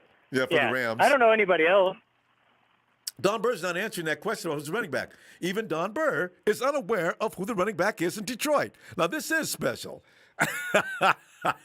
Well, he's special needs. I mean, I can't. Talking to him is like talking to somebody hitting himself with a spoon or something. He suggests you go research it, right? But anyway, hey, Tommy, looking at some of the players we got today, who stood out in your mind? Are you really impressed with? Are you thinking Sanu's going to take that third spot? Yeah, definitely. I mean, that's what they're saying about him. Because last time they were talking about how great Ayuk was in camp. Remember? They're like, he's burning everybody. Mm-hmm. And so if they're saying this about Sanu, it's got to be true. And you know what? I kind of like that. I kind of like having Hurd as the number 4. Oh, God, that's just crazy. So, this is the kind of thing where somebody does feel like a hamstring or something goes out, you're still incredibly strong, So, yeah. And according to Grant Cohn, Kevin White was out there looking good. But then Kevin White was working against Jason Verrett. Jason said, I'm not going to pull up lame out here chasing him. So I'm just here to provide a little something in front of him so he runs his route. So we're going to see about this. Because I want to see Verrett with pads on and being serious. So I ain't going to take that serious. But Kevin White is a specimen. If he could play, I'd really be delighted about that too, though. Yeah, everyone talks about him, and there's just like everyone says he's great. Everyone says he's trash. It's like never really saw him play, honestly. So we're gonna find out. Well, Tommy, enjoy that run, and I'm glad to hear from you. I'm almost home. I was worried about you. I haven't seen you in the chat the last couple of times. I said, "Where's Tommy Huxley?" So we will see you tomorrow if you get time. All right, I'll see you then. And go Niners! Yeah, Tommy. So hey, Don, here comes Tommy. Don, don't be a coward. Unblock Tommy. He likes you. No, Don didn't block me. Oh, he did? Okay. Texas boy probably did. No. All right, fam. Oh, definitely. Texas girl. You too. Bye. And it is time for turn your attention to the rear of the building. It is the Iron Sheik. Sheik. Ronbo, what's going on, fam? How you doing tonight? Sheik, doing great, man. We got football back on again. You know, now it's time to go stock up the cabinet with all the brewskis. It's your favorite brew. Make sure your your card is paid up at your pizza joint. So when you call in, they just say, "Oh, I got it coming, man. Which one do you want? You want the large? Oh, hey, why don't you get 2 larges today?" No, it takes off too much money off my credit system, man. No. But hey, Sheik, we're talking like today's practice. You've seen guys that are serious. They came out flying today. I mean, both Lance and Jimmy out there just dueling, man. Mohamed Sanu's out there demonstrating, I should be number 3. Don't worry about how long I've been playing. I'm Mohamed Sanu. And then you hear good news about Nick. According to Denise, she saw things that most guys won't see. But Nick's out there looking like he's getting ready to go into a bodybuilding contest and win. and leaner. Yeah, bro. He's looking good, Ronbo. We got a lot of surprises today. We didn't expect to see Nick Bosa, D Ford on the field, and they showed the world, hey, we're back. We're here. And it was day one, and nobody expected it. And then Trey Lance dropped. I was like, oh, snap. Okay, Trey Lance is signed, sealed, and ready to go. Wee hours of the morning, and you knew it. 3 hours. Right, and it was going to happen. I knew it was going to happen this week, but it's like, this is what the 49er way we do. We do it right. We bring in the right pieces when we need it. And I'm just going to give out the delusional Raider fan in the chat, Carlos, Carlos, your team doesn't know what the hell they're doing. You act like you guys are the team. Like, you guys passed on Judy, Lamb, Jefferson, Ayuk, and you have Ruggs. Like, dude, you have no reason to talk. You give up Khalil Mack for 2 first-round picks. Yeah, you got Jacobs. And you got the other safety. Don't leave out Josh Allen the year before last when they picked up Cleveland Farrell. What was that about? What? Right, Josh Allen. They gave him Cleveland Farrell. Exactly, Ronbo. Oh, my God. Carlos, are you crying? Did you cry twice when the Oakland Raiders left your ass to your team? Did you cry? The Raiders fans are the delusional fans I've ever seen in my life. I thought Seattle was worse, but Seattle has a purpose. They compete, but damn, Raiders. You got to remember one thing. It's enough is enough. They changed when they got to Vegas. They're wearing eye patches on both eyes now. Hey, Sheik, give me. You know what? Right. What do you think about what's going on now with as far as Ayuk and Debo? They're coming out there looking like fired up. They're hungry. I'm telling you, this is the kind of thing where you have to take practice almost seriously due to the fact that other camps can't say that we looked as good as the 49ers. Detroit. Yeah. Dude, the Lions are going to be screwed. But honestly, Ronbo, I love the hungry. All these players that we have currently right now, they're all hungry. The depth pieces, and once again, thank you Raiders for having Hurst and Arden Key because they're all going to help this team to grow with each other. The starters, D Ford and Nick Bosa and Greenlaw, and hopefully his leg is good. That's what happens. That's what happens when you come back. You haven't played for a while. But these boys are hungry, Ronbo. Tap, our new assistant defensive line coach, he's yelling just like hysteric. Our coaching staff are on point. Our organization's on. We're all ready. This is a mold where we're going to have Ronbo. It's a 2019 vibe without Sherman, but we added Sosa and these rookies out. We got Trey Sermon. I think he's going to ball the freak out. That guy is going to be training. Thank you, Rams, for trading. We're giving 2 fourth-round picks for a Sermon. Thank you. And sad to see you're a running back going, but you guys are struggling now. So, hey, well, it's looking good, Ronbo. I love the chemistry with these guys. Jimmy G's it looked like possessed animal. You know, that's what they compete. Trey Lance, he's going to have a great career. You know, this is the time to prepping. All the guys are just enjoying the moment. This is day by day. When Trey Lance takes over, it's going to be great. But Jimmy G this is your value right now. One of the value, the trade value that he's going to be packing, unfortunately, Ronbo. That's what's going to happen. But he's going to ball out, and you know we all know he's not an elite quarterback, but he does what he does, and the guys love him. The organization love him. The fan base, whatever. But actually, you know, I'd love to take you hear from the people that don't like him more than you do the people that do like him. I'm thinking that Jimmy's got more fans out there than it looks like, you know? So we're going to see what happens when the stadium rocks, and especially if Jimmy starts doing what he does. Let's see what people start. You get loud out there because winning is everything. And let's face it, Jimmy G does not lose often, especially when he's healthy. So, yes, because he's got a run game and a defense. I always love to ask people on Twitter, okay, name me a quarterback that doesn't rely on his teammates to help him win. I never get any really answer. Russell Wilson, I know, but Russell Wilson has two of the most premier wide receivers in the NFL. And once upon a time, he did have the Legion of Boom. And, you know, to tell me that Russell Wilson's always carried teams by himself is a joke. Even fans in Seattle won't tell you that. And Richard Sherman will be the first one to tell you. I've been telling Russell about that for years. Me and him got into it about that. Sherman and him did have a problem for a little while, too. It was funny. But, yeah. Yeah.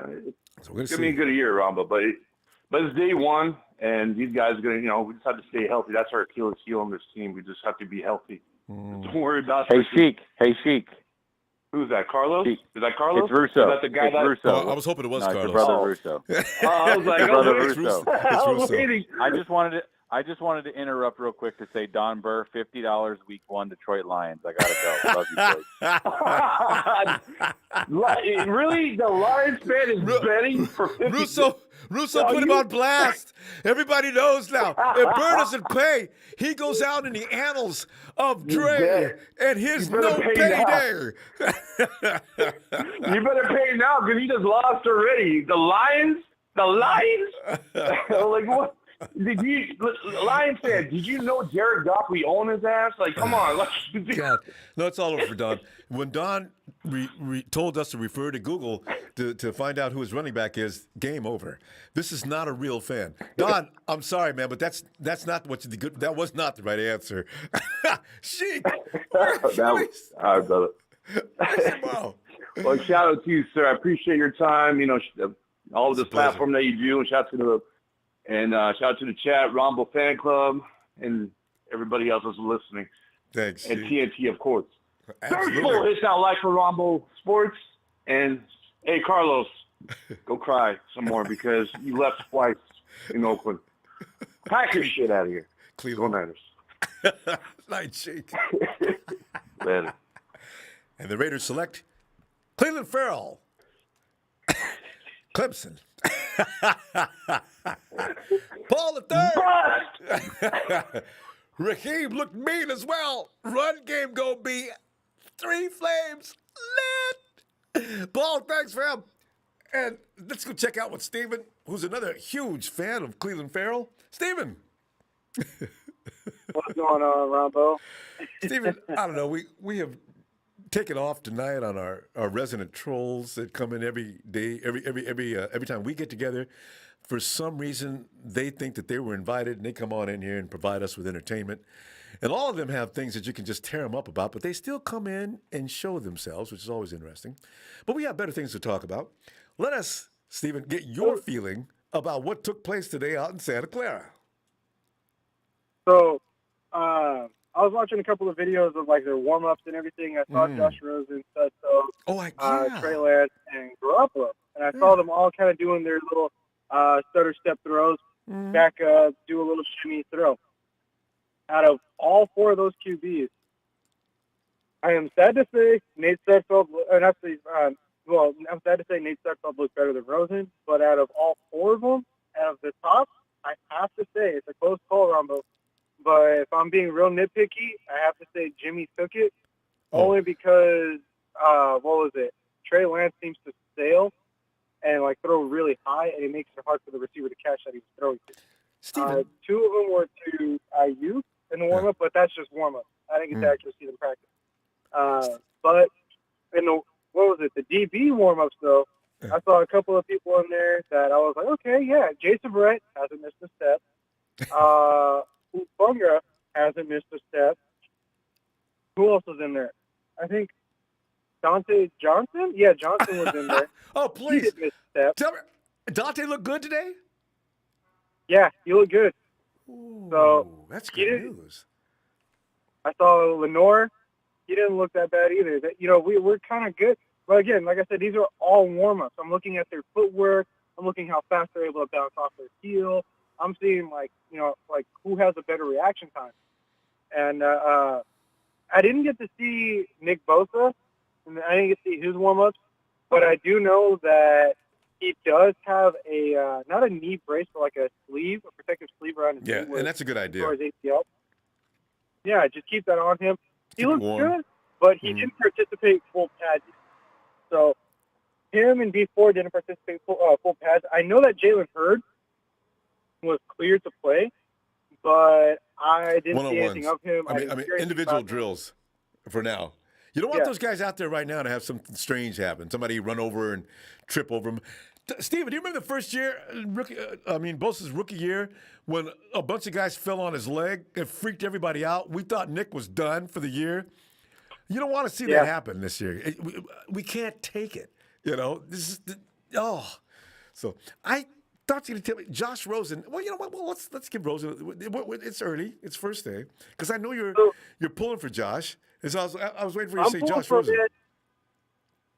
So this is what I saw in the warm-ups.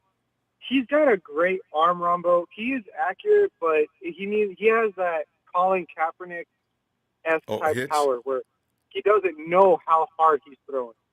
Oh. So they're directly to the target. They'll just go over him, but it's like a straight, laser past him.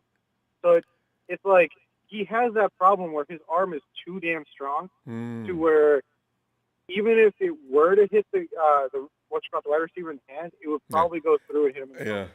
So that's I remember that with Cap. He used to scare me so bad. So he's so underrated, Ronbo. I mean, I'm telling you, I really am rooting for Josh Rosen on this.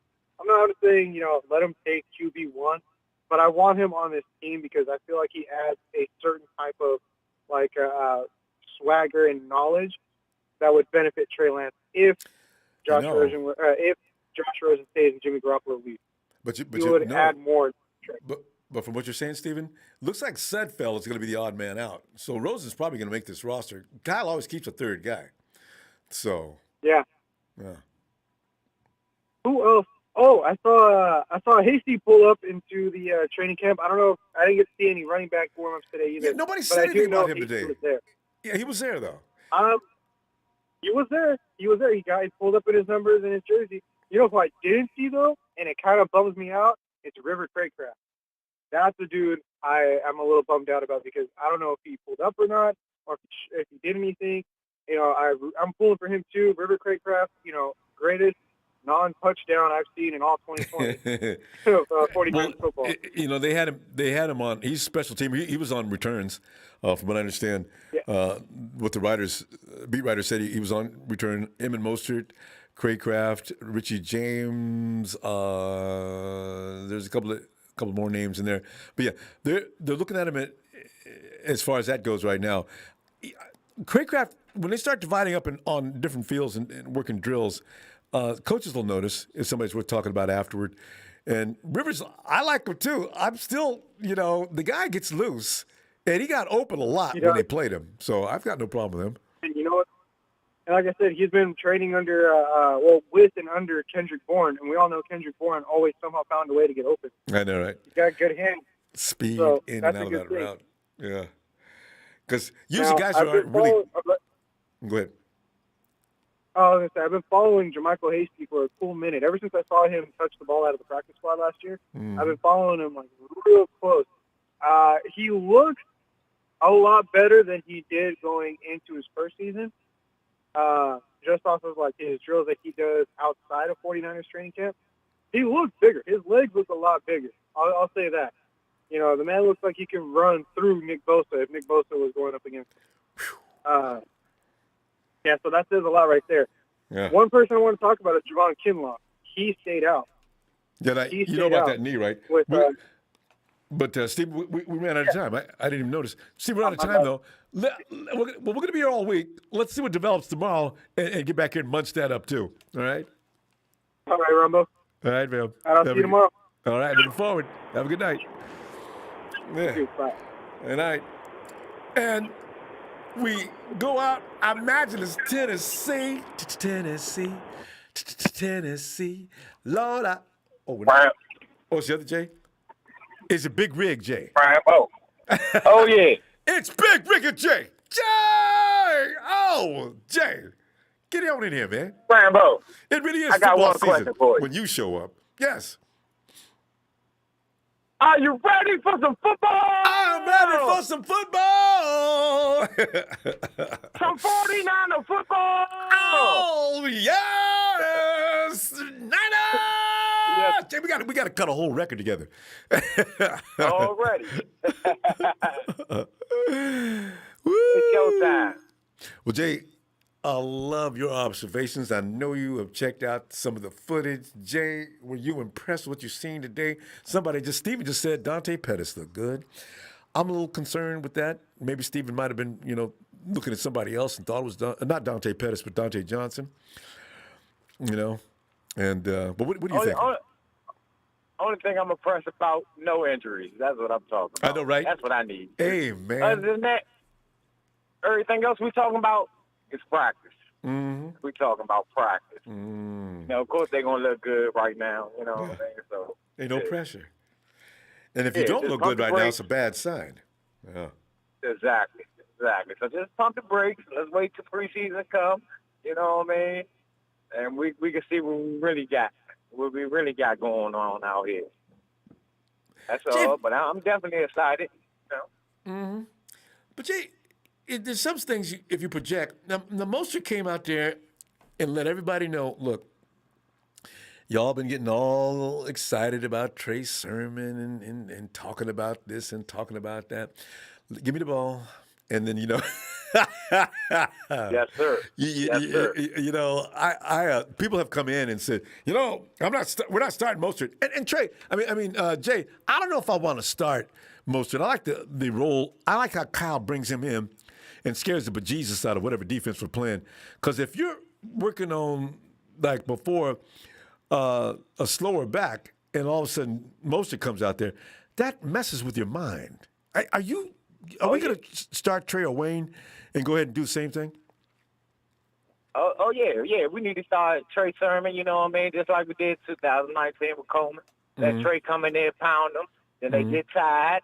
Then Raheem just blow past him. He at least need to have 15 touches a game. That's true. That's it.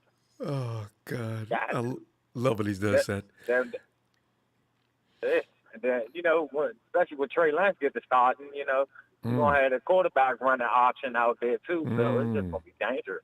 I like what I see from Jimmy. Well, that's Jimmy's go still do. Jimmy's going to turn it up a notch now, so now you're going to get that other Jimmy. But what's interesting about this is I'm thinking,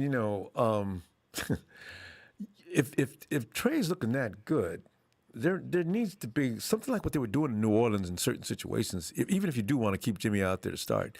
But we're going to see. I want to see what Trey looks like, though. Both of them look good today because there was no edge rushers out there. Well, let's see what they look like with the real deal, and then that's going to separate the two, I'm pretty sure. Oh, yeah, for sure. But Kyle was talking about that in his press conference about having certain packages with Trey. Yeah. Have to bring a Trey in the game. Yeah. Even if Jimmy the starter, you can't leave a talent like that running with a quarterback and a stable that run and pass on an elite level. And not only that, if he's not the starter, you got to keep him in sometimes. Yeah, he's got to get used to that NFL speed, because if he is to take over next year, I don't want him to be like shocked by what he sees. Next year. Yeah, because Because NFL defense, you mean that shit? whenever he starts, I don't want to be surprised by NFL. Because NFL defense is like way faster than what he's seen in North Dakota. So, get ready for that. Yeah. So. Oh, yeah. You know Jimmy going to do Jimmy things just like in practice. What Grant Cohn say? Dre Greenlaw ran his eyes when he was thrown over the middle and almost got intercepted. That's Jimmy for you. and not only that, Grant didn't say nothing about the shot down the sideline to Debo. He just said Debo made a catch. It's so funny. I read Grant first, and I read later. I read that was Jimmy threw it. I said, okay, funny. And then you read down, like you're saying, nobody said anything about Drake picking off Jimmy or near picking off Jimmy. So, that is something they need to address, though. You know what, Jay, you know what really kills me? Because I've seen CJ and Nick do that same thing. There's something weird about whatever they're working on in practice. If I see Trey do that, I'm going to start blaming and spotlighting Kyle. Because, Kyle, what is it with the confusion on that play and near miss or pickoff? Because remember last year, that play when Jimmy threw, no, that was a bad throw though, to Juszczyk. And then Nick went to the same play with Juszczyk wide open. I said, you know what, you guys, in practice, if you don't have that play down, Kyle, don't call that play during a game. Don't call it during a game. You know? Because that really bothers a lot of people, everybody. I think Trey gonna be a little different though when he get out there, because once we feel that pressure, he gonna take off. Yeah, because he ran a lot at school. Yeah, that's the thing we got to fella realize, man. Trey run that ball. He's got to learn to slide though. Oh yeah. I mean, yeah, for sure. Because North Dakota, he was just running over people. You ain't gonna be running over people in the NFL. This way to get seriously hurt. Once he get in that secondary, he can be running them little dudes over. I see John Dollar running them dudes over and all that. So if he could do it, Trey could definitely do it. As long as it ain't Buda Baker. Oh yeah, as long as it ain't none of them linebackers or defensive tackles he's trying to run over, he's good. Yeah. Say that for the secondary. We're gonna find out. Definitely gonna look good. I can't wait for the first preseason game. Oh, you ain't lying. I'm ready. I got everything already set up and ready to go. Ready, you is. Oh, Jay, look at it. Man, it don't seem like we've been on the phone that long. And all that. Don't seem like we've been on the phone that long. Jay, we're out of time. Dang. Oh no, we got 2 weeks. We ready we to do. go. We got tomorrow, Jay. If you got parked, Jay, Jay said I don't need to park. I'll call anytime.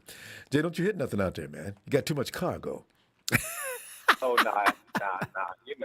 We. I bet your record's clean. I'm professional. You know what I mean? That's what we do for a living. Look ain't got at you. time for it like you. I knew it. Jay, my dude. I'm gonna see you tomorrow. All right. Have a great night. Oh yeah, for sure. Have a blessed night, Ronbo. Appreciate all you do. Love you much. Appreciate you, fam. You know, back at you too.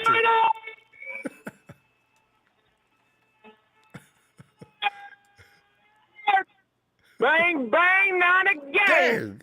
Super Bowl 6, Trey Lance. Let's get it, baby. There he goes. Good night, fam. There goes Jay rolling down that big road. Oh, yeah. Thank Jay. I used to love usually truck drivers, every time you see them go by, just give that shot, get that big blasting horn.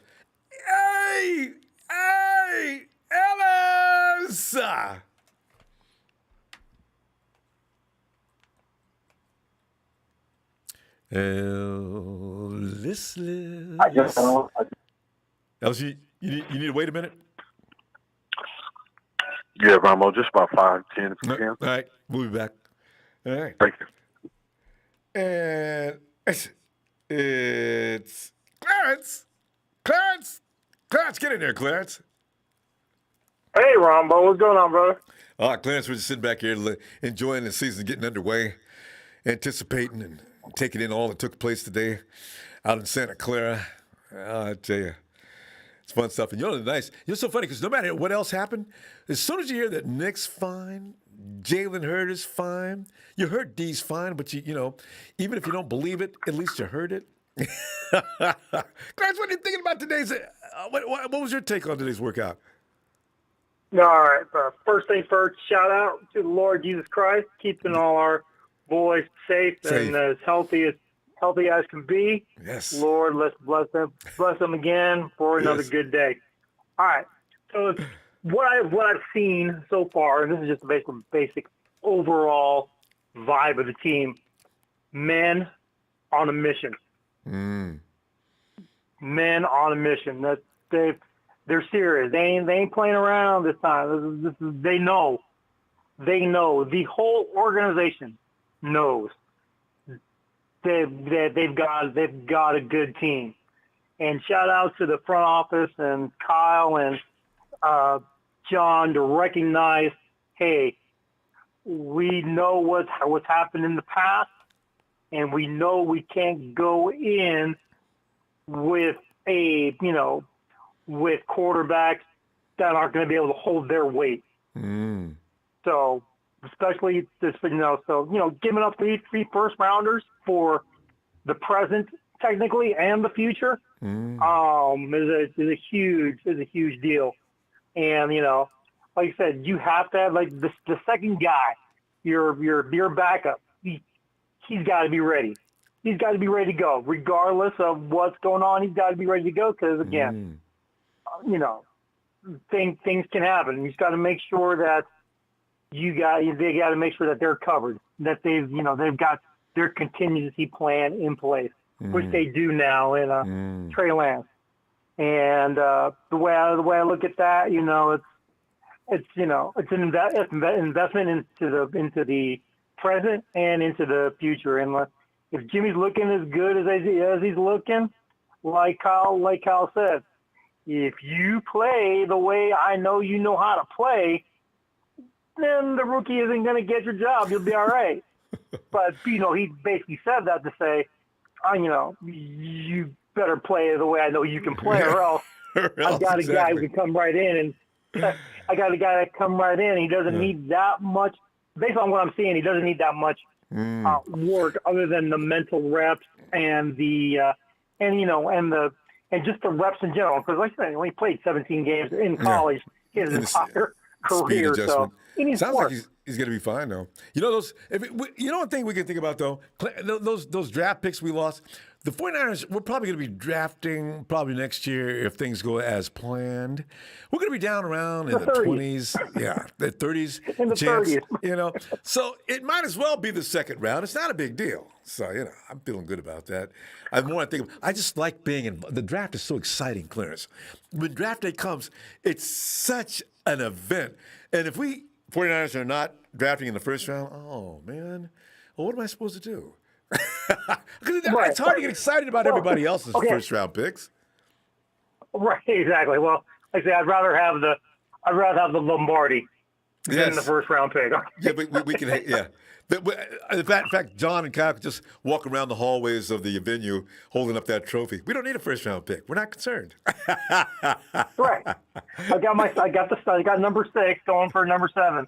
Like I said, the team is now built to win and to sustain. The way they've got stuff laid out. I'm telling you what Jimmy Ward now, J-Dub, he's the old man. I know, right? You can tell he's taking that role too. Year number 8, and like I said, I like his attitude going into this year. It's like, F it. This is who we are. This is what we're gonna do. Hey, come get it. That's it. So we build a team right, That's what I like about the 49ers. When you look at other teams that are building to win out, even, they're getting all these free agents in and everything else, not concerning themselves with bringing in kids to, it's like John Lynch was saying, it's a good feeling to know that you brought Fred Warner in and you developed into the player he is. You look at Trey Lance, he's going to come in, he's going to develop. Dre Greenlaw, you look at Nick Bosa. This is how and George Kittle. That's a team. That's how you build a team, So sustainability is important. Rams. Exactly. And my thing is, as far as look at the guys who's gotten paid. These are your leaders. Mm-hmm. You got Trent, you got Jimmy, you got George, you got Fred. You know, you got Juszczyk. You got leaders on this team. Those are the ones that are getting paid. And it's a nice blend. When the team sees that, okay, these guys are getting paid because they're doing their job. They're doing it to a super high level. That's where I need to get to get the bag. And like I said, the Niners will pay you if you've earned your keep. Mm-hmm. They'll keep you. So, and remember, like I said, the only sorry, go ahead. No, Clarence, remember that year in Harbaugh? We had do we have 10 or 11? What's the highest number we sent to the Pro Bowl? I'm looking forward to that year. If we stay healthy, you look down through that lineup, you know there's 5 that are definitely going to make it. Trent's going to make it, of course. Nick's going to make it. Fred's going to make it. Kittle's going to make it. Now you look at Ayuk and Debo. They could potentially, one of them could probably make the Pro Bowl. We could actually come back to Harbaugh's 49ers, just dominating the Pro Bowl. But we're not going to the Pro Bowl. We're going to the Super Bowl. But our names are all over it. That's what I want to see again. Then you know you're cooking. And speaking of Debo, man, he's fast, but now he's quick. He just didn't lose a little weight. Debo was overweight last year because he got a little too fat after he got hurt and couldn't work out. He's doing yoga now, so he's doing a high yoga everybody else is. Oh, I suggested last year. Good, finally. Because yoga's no joke. That hurts. People say, yoga is relaxation. BS. Yoga hurts. Until you get that down, that hurts. And then when you finally do develop that flexibility, it becomes a little better. But, man, in the beginning, Debo, I give him credit. Ooh, that hurts. Oh, yeah. I like the team doctors, the team physicians, they've realized, and Kyle and the training staff and everybody, they've realized how we need to practice now in this COVID type of deal. The way things are now with more limited practices, they think they're starting to figure out how they need to practice to avoid injury. It's been a work in progress. Clarence, we ran out of time. We'll be back tomorrow though. Looking for you. All right. All right. I'll do my best. Take care. God bless you guys. Hey, thanks, fam. All right. Bye. Night, Clarence. And Jamal. What's up, Ronbo? How you doing, man? Jamal, man, I wish everybody's so religious tonight. We're all praying hard. It's funny thing. It's like I know. It's like my grandmother used to make me laugh so hard as I got older. I used to pray before Christmas, and let's see, what else is it? I used to pray for everything for me. You know what I'm saying? And my grandmother, Lord, know that you ain't for real, and you ain't so serious. What? Because you don't ask for nothing but for you. Now, my grandma would be so proud of me. She probably still watch me. Anyway, she'd see me praying for the 49ers, and she said, I see, I taught him right.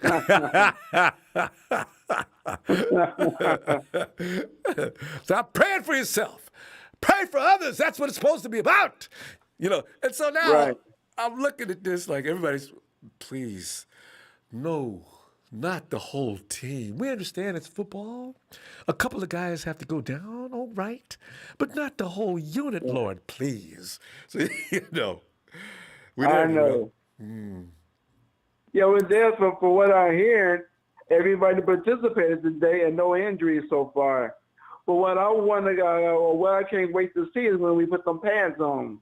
In the next couple of days, so we gotta get when my body hits the floor. So I know we got a couple more. We got another week or so. I forget how much. There's a certain amount of time they do without pads, and then pads. Okay. Suddenly, because the preseason game is coming up really quick, so they can't stay out of pads a lot longer. Because soon as August hits next week, yeah. They'll be ready this year. It's like Kyle says. You want to get guys in there. You got to bump a little bit. You got to get them in condition. You got to get them ready. You know what's? Clarence just mentioned something, Jamel. Kyle and Lynch, John, they've probably figured some things out through experience as to how to treat these guys. I just heard Debo's doing yoga. I suggested that last year because he's just too big and bulky.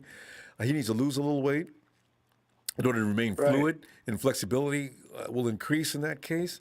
So it's all about the training staff and how you put those players to work. So, if they do their job, we should be like every other team in the NFL. We shouldn't have guys half the team on the IR every year. Doesn't make any sense. I know, and another way should be a part of the players when taking care of themselves too.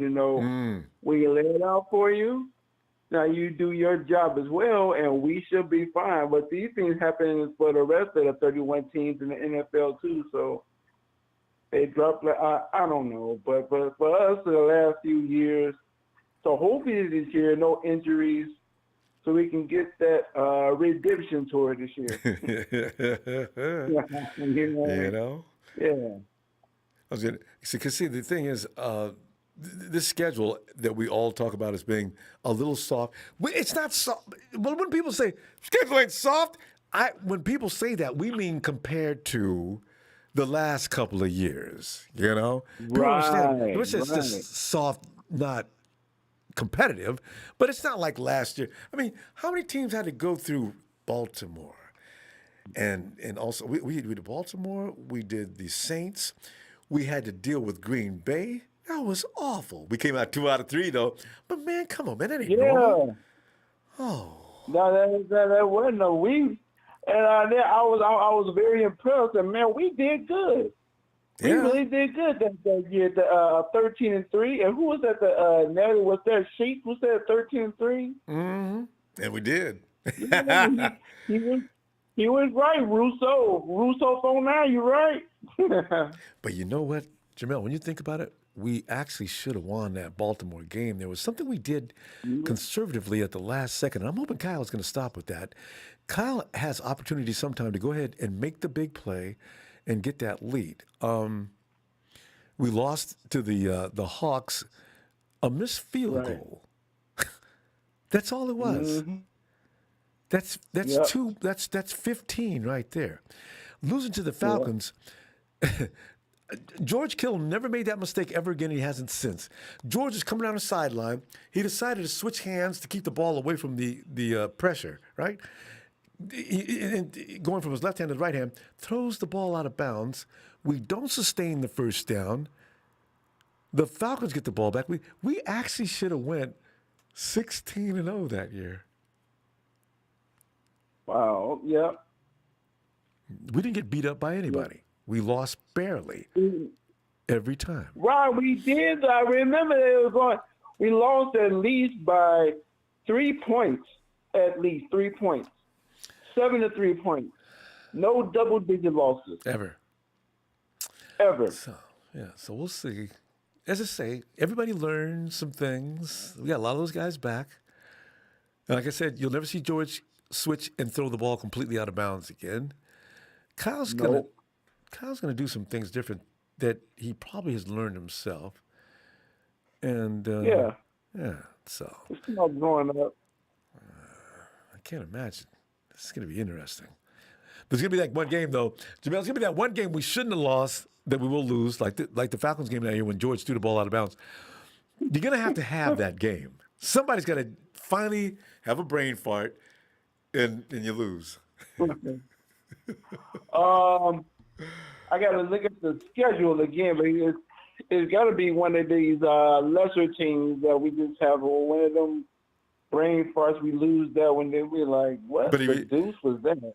But Drell, it won't be game one. It won't be Detroit, one of them lesser teams. Detroit's going down. Don Bernal, the Lions are going down. And Don, get ready for that $50 surplus you got to go ahead and give that to Russo. All right. Yeah. Jamel, how you doing? You feeling all right? Because I'm going to tell you what, go get that rest because I'm going to see you tomorrow.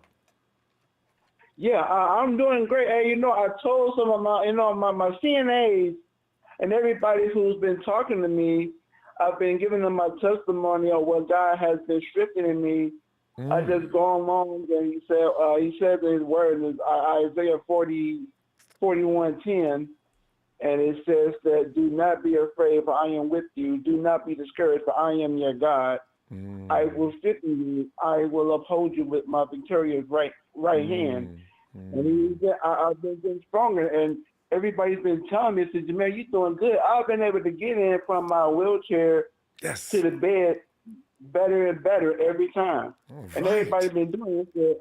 It was like, Jamel, I said, God's got something for you. So you just keep your head up. I said, I know God's got it. So, amen. It's all about great. And it's all about the faith, fam. It is. I believe in him. So, and JJ is not long, man. I'm gonna email you a picture of JJ. He's doing so good. He's 13 now. Oh, all right. I'll be looking for that.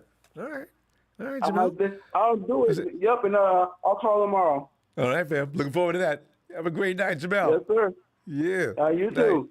All right. Jamel, that's good people, huh?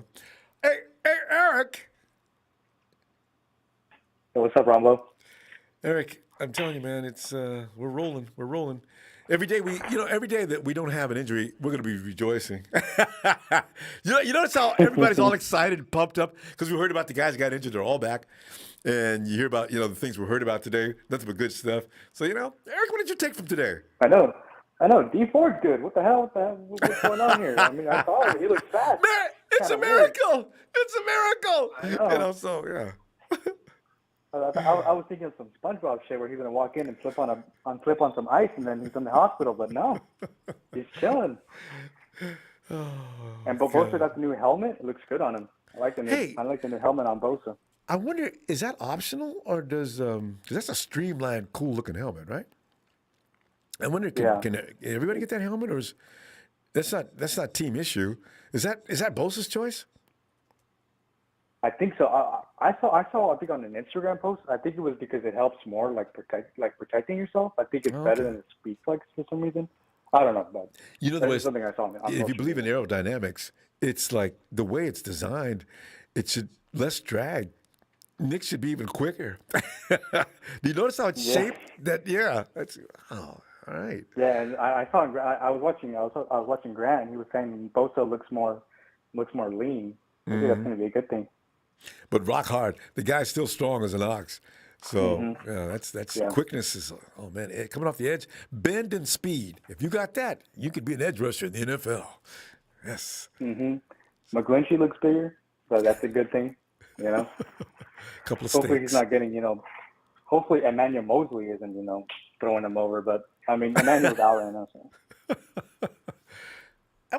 Nobody said anything about Mosley today. Is he okay? I didn't see him on the. You get put on the COVID list now. It's funny how the NFL allows that. You get put on the COVID list whether you got COVID or not, just to keep you out of the way for a minute. This way we don't have to put you in the IR, the PUP that already has restrictions and rules locked into place. COVID doesn't.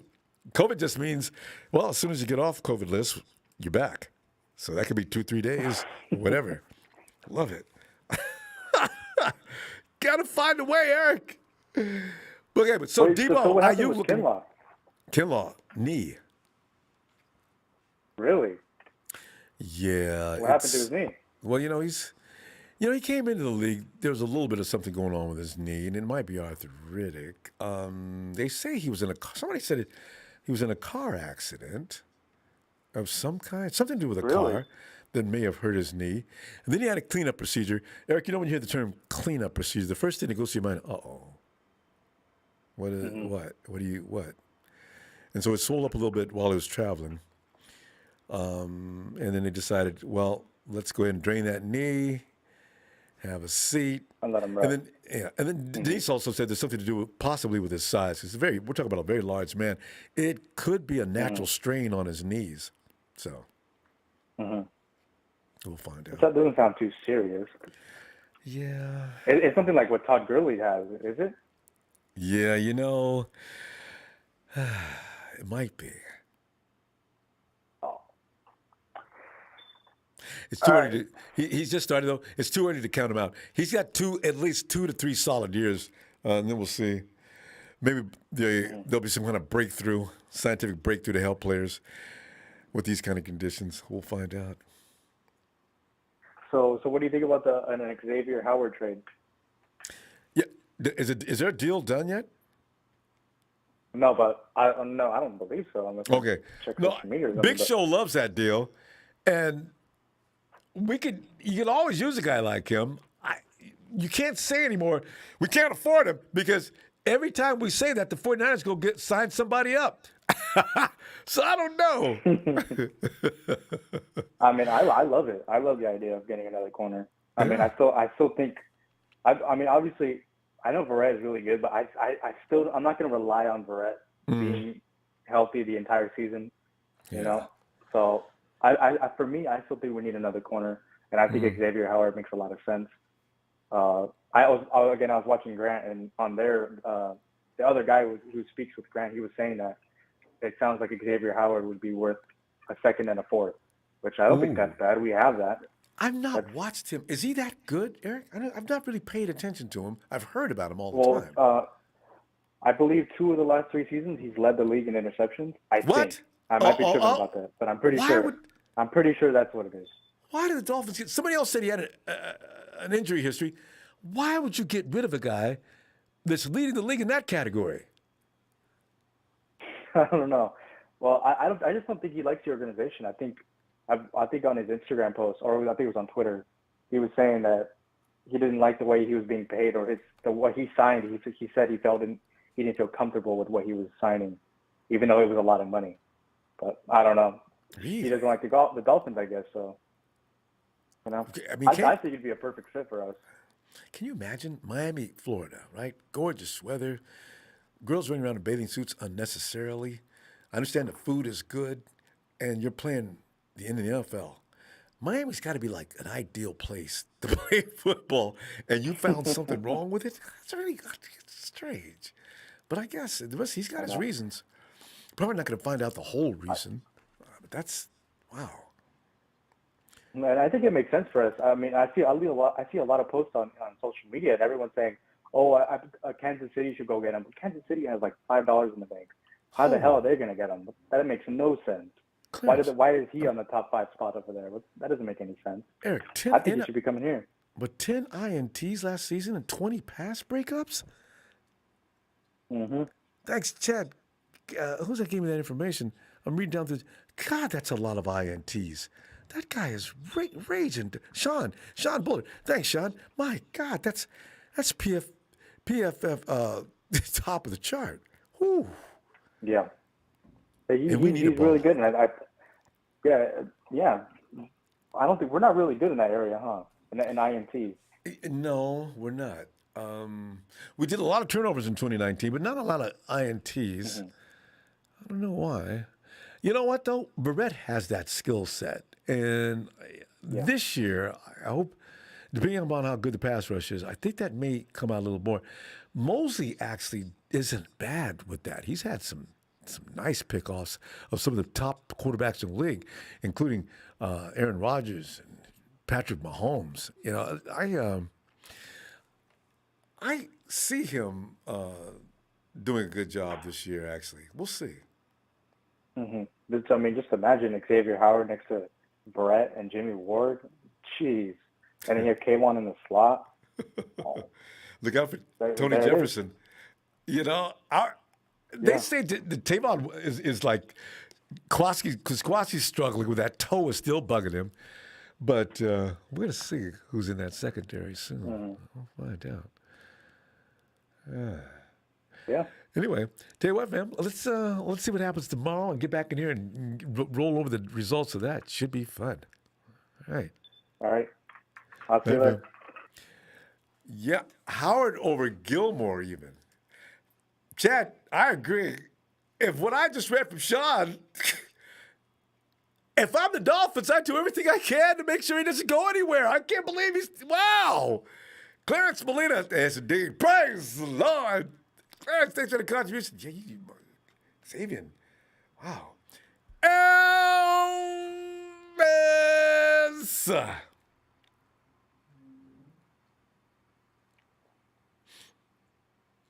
Ellis might be still tied up. Ronbo. There he comes. Ellis. Yeah. Ellis, man, we're holding prayer services tonight, and we're trying to get Xavier Howard on the team, and we're like wondering if indeed D Ford is actually, were they kidding? All those good things, and Debo and Ayuk was out there holding a clinic on how to play wide receiver. Somebody said Dante Johnson looked good. But then again, Ellis, you know what? I know what you're getting ready to say, too. As soon as you did that, man, this is practice. Shit. Dante, who?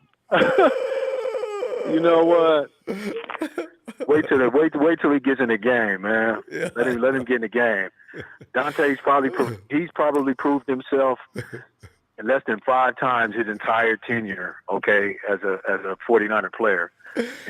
And whenever it happened, we all was like, who the hell was that? That's Johnson. Was that Dante? It was like, oh, okay. And don't you know your favorite thing is when we got him, it's 3rd down, and flag on Dante Johnson is going to get caught. 100%. Dante, why did you hold 15 him? yards. Oh, the ball. Listen, Dante. Wait a minute. We're going to start calling him Mr. 15, okay? Dante, when you stop holding and you start playing, because you long, you know what I'm saying? He put some size on. It's not like he's a little scrawny guy, man, but boy, he is a big time holder. Oh. And always on you know 3rd down situations. He got that Shermitis. So we could get Sherm for cheap now too, Ellis. You know what I'm saying? I know it's mean. Yeah. But we could get Sherm Sherm on discount prices now. I wonder though, yeah, he's gonna let him play though. Yeah, no, I was gonna say, just hearing the extensivity of everything and what's been going on over time, and there's been a lot of stuff behind the scenes that's been happening too, unbeknownst to a lot of us. And I don't know if just with all that has transpired and then everything leading up to then, it might take a little bit too much. It's 80% mental. Mm-hmm. This game we play, this game we love. It's 20% physical. So let's.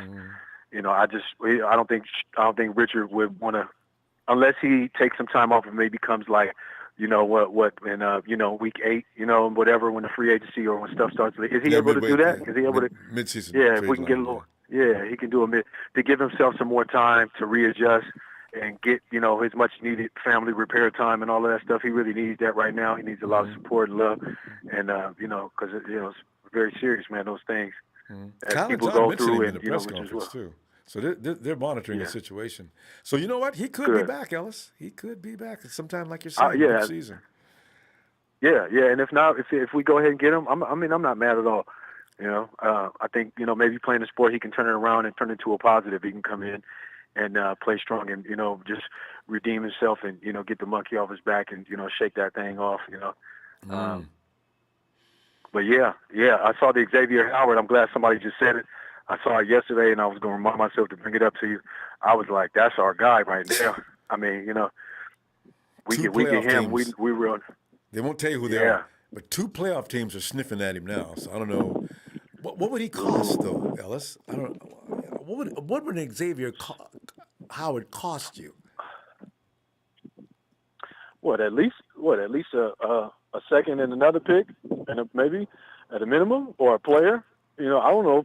He's probably worth a first. He could probably squeeze a first out. I mean, he's young, and he's 24, dynamic, right? man. He's one of the greatest. Okay. Yeah, he's young. He's dynamic. So he could actually be worth. You're gonna have to get rid of a couple of people. And first of all, you get Dante Johnson out of here, and period. Yeah. You know what? He played on the Seahawks too for a while. So Xavier did. Dante. Oh, Dante. Yeah. Dante. Did he goes over there. I remember that. Yeah, I remember that. Yeah. So and would you let Mosley go for Xavier? Ooh, no, it's coming. I wouldn't let go of Mosley. We can keep, why would we need to get rid of Mosley? Well, because now we got so many other people that we can cut off. We got so much other dead weight we can cut off. Mosley's he's still a depth piece. We need that. In my opinion, at least, because if not, then we're banking on Xavier Howard to be consistent all day, every day. Exactly. You know what I mean? He's not a really costly guy, so we don't. That's just my take on it. Well, Kyle was outlining in his interview yesterday how they do when they want people. Somebody coming to the office says, okay, Parag coming in and saying, okay, we can bring him in, but you're going to have to lose these two guys.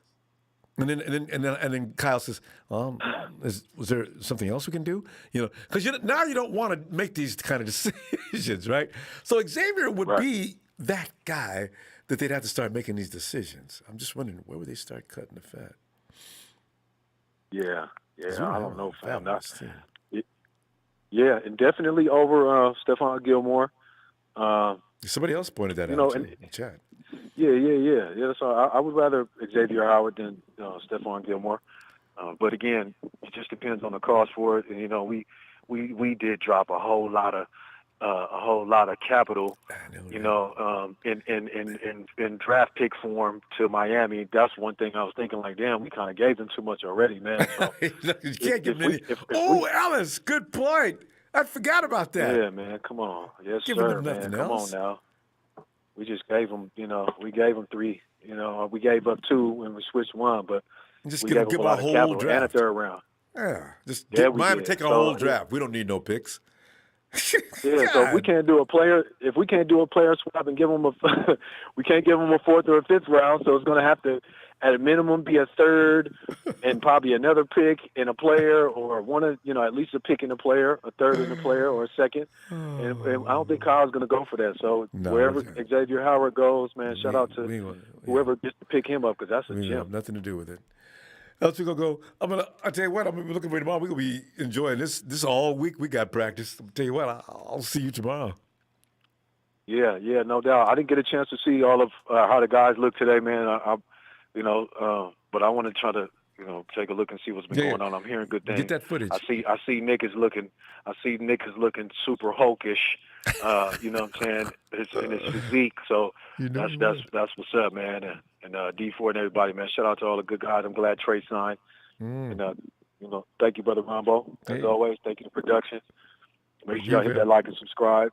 Shout out to the chat, man. Niners, Niner for life, and peace to everybody, man. Y'all take it easy. You do, Ellis. Looking forward to hearing from you tomorrow. Thanks, bro. All right. Oh, Ronbo. Yo. Whoa. I'm listening. Ronbo, before I go, I got some special guests on. Okay, y'all here. So, I love it.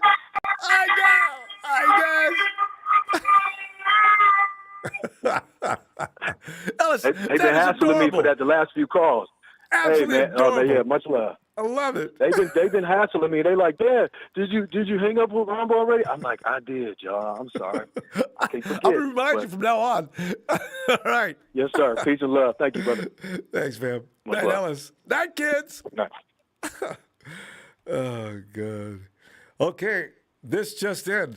Seahawks Rain has admitted to being a bandwagon fan since 2012. Bethel! Hey, what's up, Rumble? Bethel, man, we're just sitting here enjoying the fact that all of our players are healthy right now. Everybody's back from last season. That in itself is exciting. Just the guys coming back. Oh, God. Even D Ford. And practice went well. Nobody got hurt, and they look good out there. So, nothing. Yeah, well, one thing I seen. Okay, now it's quiet. Okay, good. Probably because the AC, maybe. Blowing into the speaker, yeah. You got a feedback going on, too. You got to turn a speaker off or something you got going on there. Or turn it mute. Let me see. Well, I don't have nothing on. Okay. Well, let me turn off the AC. Maybe that will help out. No, it's okay now. I don't hear anything now. Oh, yeah, maybe it's coming through your headphones. All right, maybe turn your volume down a little bit. All right, let me see. Does that sound better? Let me see. Yeah, that did it. All right. All right. Bethel, talk to me about today's workout, man. What are you thinking? Well, one thing that I seen that is actually pretty good was that, one thing that you were saying that, you need that what motivation? That chemistry with relationship with the right receivers. Oh, and yeah. You see that Jimmy had more chemistry and with the right receivers right now. That when play broke down, he didn't even have to tell the receiver where to go or where to be. The receiver did it himself because he knew he had to be there, to catch the ball. And, Jimmy, threw it and, did what he did. And, and that says a lot because, now he's trusting the receivers. And when he's playing a game and something doesn't work out the way they want to, he's going to know, okay, if I throw it here, I know he's going to probably be there. So, he has more confidence of throwing the ball where it has to be. Yeah, So yeah, it does take time to get that chemistry. Yeah, and not like other times where he has to hold the ball and he gets sacked because he's waiting for the receiver to get open. Bethany, it's funny. A lot of people don't realize that. They think Jimmy's just holding the ball because he's some kind of a nut. I says, that you saw that sack because a wide receiver just screw up. And Dante Pettis one time used to be famous for that. How Dante wouldn't run through routes because he was afraid of pain? Yeah. And I said, what we got to do, these receivers got to do their job a little better. Jimmy never says anything. He never throws them under the bus or anything. So, but what he should have done when he knew the receiver was going to, but sometimes it's too late. If I'm sitting there waiting 3, 2, 1, and it's not, and I can see it's not going to happen, it's too late to throw the ball out of bounds. A lot of people don't understand that stuff. But you know what? I think that's going to change this year. We'll see. Yeah, and then I was seeing that, Sanook, that he's probably going to be a big part of, what's going on too. And, and he's looked like the, Debo and all the rookies, really, stand up to him. So, everything that he said, they're going to, cling on to, and that's going to help the, right receivers out a lot more, when they're out there. So, absolutely. And, I'm going to make them a lot better. And I think, it's going to be, for the passing game and the running game, it's going to be real big. So it's basically. I can't wait to see these guys work. Bethel, this is going to be pure fun to watch that offensive line. Those guys know, every last guy on that line knows what he's doing in Kyle's offense. We might have to make for Aaron Banks. He's going to have to probably wait a minute. But in the meantime, Brunskill's going to be fine over there. Oh, man, tell you. Yeah, so, it's, looking like, everything's, going, the right direction. And, our coach has it, the way he wants to. And, it's going to be a fun season. So, we're going to see a lot of the same thing that happened last year where, in 2019, where, our running backs, they all had over 500 yards. Our right receivers, all of them had, pretty good yards. So, and, if, George Kittle, he said, he's going to be trying to break that world record, that Kelsey broke last time. So, he's be looking out for that too. And because George wants to do it. Those guys are such buddy. They never have any kind of a conversation says, yeah, well, I can see George now. Yeah, well, you know what the thing is? I mean, there was nobody, you had nobody to compete with. I was out for a few weeks, and that's all it took. So, I'm going to stay on the field this year, though, Travis. Look out. If they talk trash like that to each other, I'd lose my mind laughing. Yeah, so, it's... So... Yeah, it's gonna be fun now. And then a known fact, actually, about the Rams. The Rams leads for the most dried losses in NFL history. So wait. Bethel, what kind of losses? Home losses. Oh. Yeah, so they have that record to, hang on to if, they want to be so proud. Bethel, what made you go look for that information? That's right. No, it just yesterday I was watching a guy give off like the worst anything on history, NFL and stuff like that. And the Rams, that's what they showed up with. That they're tied with I think the Dallas Cowboys. I think I'm not sure. Don't tell me. Or somebody. Are you serious? This is awesome news. the Patriots and Steelers are tied for the most Super Bowl losses. Even though they both have 6 wins. I know. Super Bowl. That's Bethel. That's what I keep telling people. Rival fans and everything else. If we win another Super Bowl, we will be the greatest team in the Super Bowl era. And Seahawks reign, you can say what you want to, it's true, because when you only have 2 losses and 6 wins, that makes you the best of all time. Yeah, even Seahawks, I think they're in there for giving up the most passing yards and in worst history in the NFL. Last year, as recently as last year. And then they're actually the worst in running. I forgot what year the guy said, but the worst in running. The only thing we had was when we wearing had a too much quarterback red. that where we threw too much turnovers, but that's the only thing we have on there. But besides that, the Rams and the Seahawks, they have more than us. So, so I actually felt good about that. I go because turnovers, only one time is not a big deal. Yeah. Bethel, I can't tell you how delighted I am with this knowledge. I knew you were gonna like that.